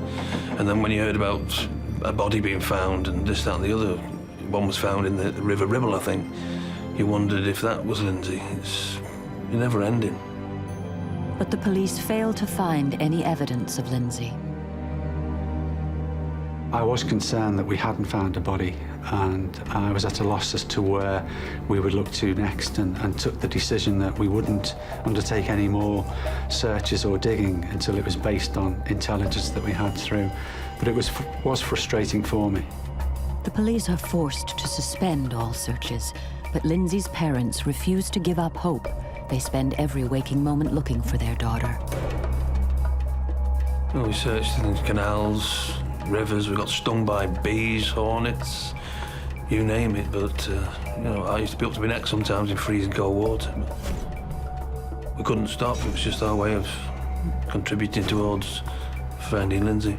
With the police search on hold and no new information coming forward, it looks as if Lindsay's body may never be found and the case remain unsolved.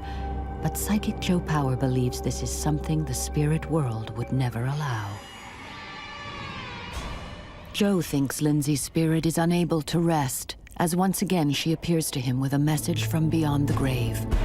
The second time Lindsay appeared to me was at my home address, and she came to me and told me that the police were not listening to the information that I had previously provided to them. Joe's first vision led him to Lindsay's house. Now he returns to Southport to search the fairground and railway track. He has a feeling that these areas are in some way connected to her disappearance. He starts at the railway track.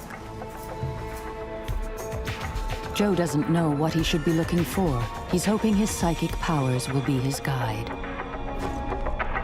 When I walked along this particular part of the railway line, my hair stood up on my hand and I heard a voice, I believe that was Lindsay, telling me is that she was in this location. But if Lindsay is buried at the railway, why does Joe want the police to search the fairground as well? It was quite clear to me is that this young lady's remains were in two separate locations. But Joe Power fails to find any evidence that Lindsay is in this location. For Detective Superintendent Sloan, the case is equally baffling, with no new leads coming in. He decides to re-examine the original witness testimonies. He wants to build a picture of Lindsay's last known movements. We believe Lindsay had been shopping on the 15th of December and had actually made a call to the benefits agency, and she made an inquiry about a missing cheque, which should have been issued in the November. As a result of that conversation, she was sent out a disclaimer form, which was never ever received and never ever recovered by the police. It was after that phone call, basically, that Lindsay ceased to exist. Detective Superintendent Sloan discovers that the only person who claims to have seen Lindsay alive after December 16th was her husband, Mitchell Quay. He told police she left him and abandoned her children on Christmas Day. Detective Superintendent Sloan is suspicious. He has a feeling Mitchell's statement doesn't ring true. It doesn't fit with the profile he has built of Lindsay. Given the background of Lindsay, what her upbringing was, the way she was interacted with her children, that there was no way she would have walked out on her children on Christmas Eve and Christmas Day. Police take a closer look at Lindsay and Mitchell's relationship. Mitchell was very violent towards Lindsay over a number of years, and ultimately she did try to institute divorce proceedings from him. But the issue was then that she'd always accepted Mitchell back and they'd always be reconciled. Could Mitchell really be her killer? Was this why Lindsay's spirit led Joe to her road? Was she trying to tell him that this was the murder scene? It's been 9 months since Lindsay Quay disappeared in Southport, northwest England. Detective Superintendent Jeff Sloan believes that Lindsay has been murdered, just as Psychic Joe Power said over 7 months earlier. Joe's nightmarish vision had started a psychic investigation that took him to Southport Fairground, the railway track, and Lindsay's own home. But what significance do these locations have? All is to be revealed as police close in on their prime suspect, Lindsay's husband, Mitchell Quay. Well, Mitchell portrayed an image of he was the abandoned father, the abandoned husband, and that, sadly for us, he was very plausible in front of the media. He was very confident, overconfident sometimes. He seemed to be reaching out to the community, and a lot of people seemed to be believing him and formed the opinion that perhaps the police were just picking him out because he seemed the obvious candidate for a suspect. In June 2000, Detective Superintendent Jeff Sloan trusts his instincts and arrests Mitchell Quay on suspicion of murdering his 21-year-old wife, Lindsay.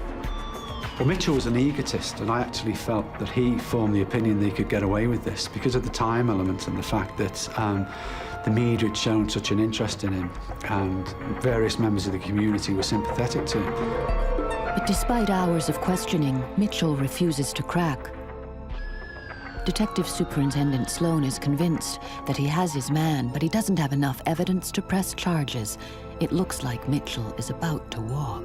Basically stuck to his story, but when we listened to the interviews, his responses and his replies, I got from the psychologist that we were starting really to get to him, and he was becoming quite low and down in this.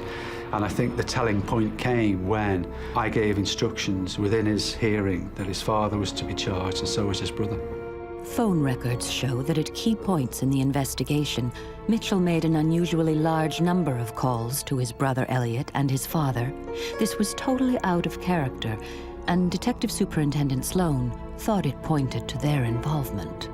The arrest of Elliot and the subsequent arrest of Mitchell's father had quite a pronounced impact on Mitchell, because I think he felt that he'd actually succeeded in convincing members of the public, the press, and to a certain degree the police, that he was right and that Lindsay had just disappeared. He thought it would go away. And I got the impression that when he realised that we did mean business and that they too had been arrested, that reality started to creep in, and the realisation was that he wasn't going to get away with it. I made the decision that I was going to charge Mitchell with murder, and within a very, very short space of time, I was contacted on my mobile to tell me that Mitchell had actually admitted that he had in fact killed Lindsay.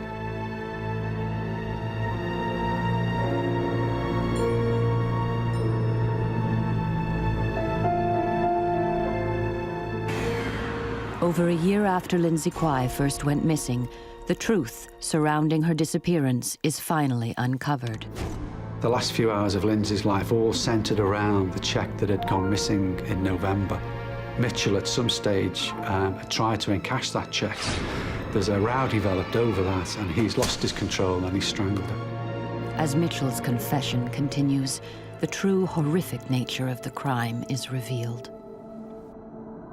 And that's when he recruited Elliot to come in and to help him to dispose of the body. And that's when he decided that he and Elliot would cut the body up in the bath with the children asleep in bed in the next room, which I thought was horrific. The images of violence in Joe's dream were now explained. Lindsay was dismembered, just as Joe had said. And the scene of the crime? Lindsay's house on Stamford Road, the very place Joe had been led to 12 months earlier. How did he know these facts? I knew 100% I'd been right all the time. It was a very emotional case and a very upsetting case. Mitchell Quay leads police officers to the locations where he buried his wife's remains. Lindsay's torso was found near to the Pleasureland theme park at Southport, behind a go-kart racing track where Mitchell used to work. We found Lindsay's legs on the railway embankment, which was near to one of the first places they resided together. Joe had asked for these locations to be searched over 12 months earlier. I knew straight away. It didn't come as a surprise for me. What you've got to remember is how powerful these images, what she had shown to me. She'd already shown me the fairground. She'd shown me the railway. But unfortunately for Joe, at that time he was working alone. He never did receive the call to help the police. But Joe believes there is one person who recognizes the part he played in this case. Lindsay briefly appeared to me after her remains were actually found, and I heard her say thank you, and there was no more contact from this young lady. On January 16th, 2001, Mitchell Quay is sentenced. Mitchell was sentenced to a mandatory life term of imprisonment with a tariff of 18 years because of the severity of the way he disposed of his wife, Lindsay. Elliot Quay receives 7 years for his part in the gruesome murder. Mitchell's father is released without charge. This case was extremely difficult to crack, not least because of the way that she was murdered, the way she was disposed of, and the way that he behaved after the murder, actually actively seeking the press and seeking public opinion on his side and sympathy. Detective Superintendent Sloan receives a special commendation for the integral part he played in the capture and conviction of this most devious of killers. Joe Power's personal investigation is as yet unrecognized. When the killers were caught, I was very satisfied that I'd done my job. All the detail and all the information that had been provided made me feel very, very satisfied, not only just for me, but for Lindsay Quay's parents as well. It was a very emotional case and a very upsetting case.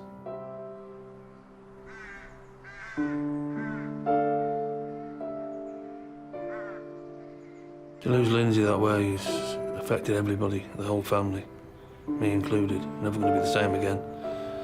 Still suffering now. We'll just be suffering until the day we die. Peter, my eldest son, hung himself in the loft at my house.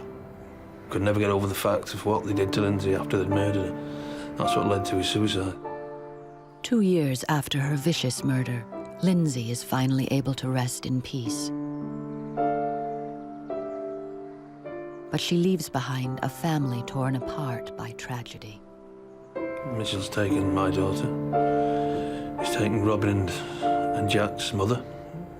He's taken my son, Peter, because I blame him for that as well. He's taken a lot off the family, which we'll never forgive him for.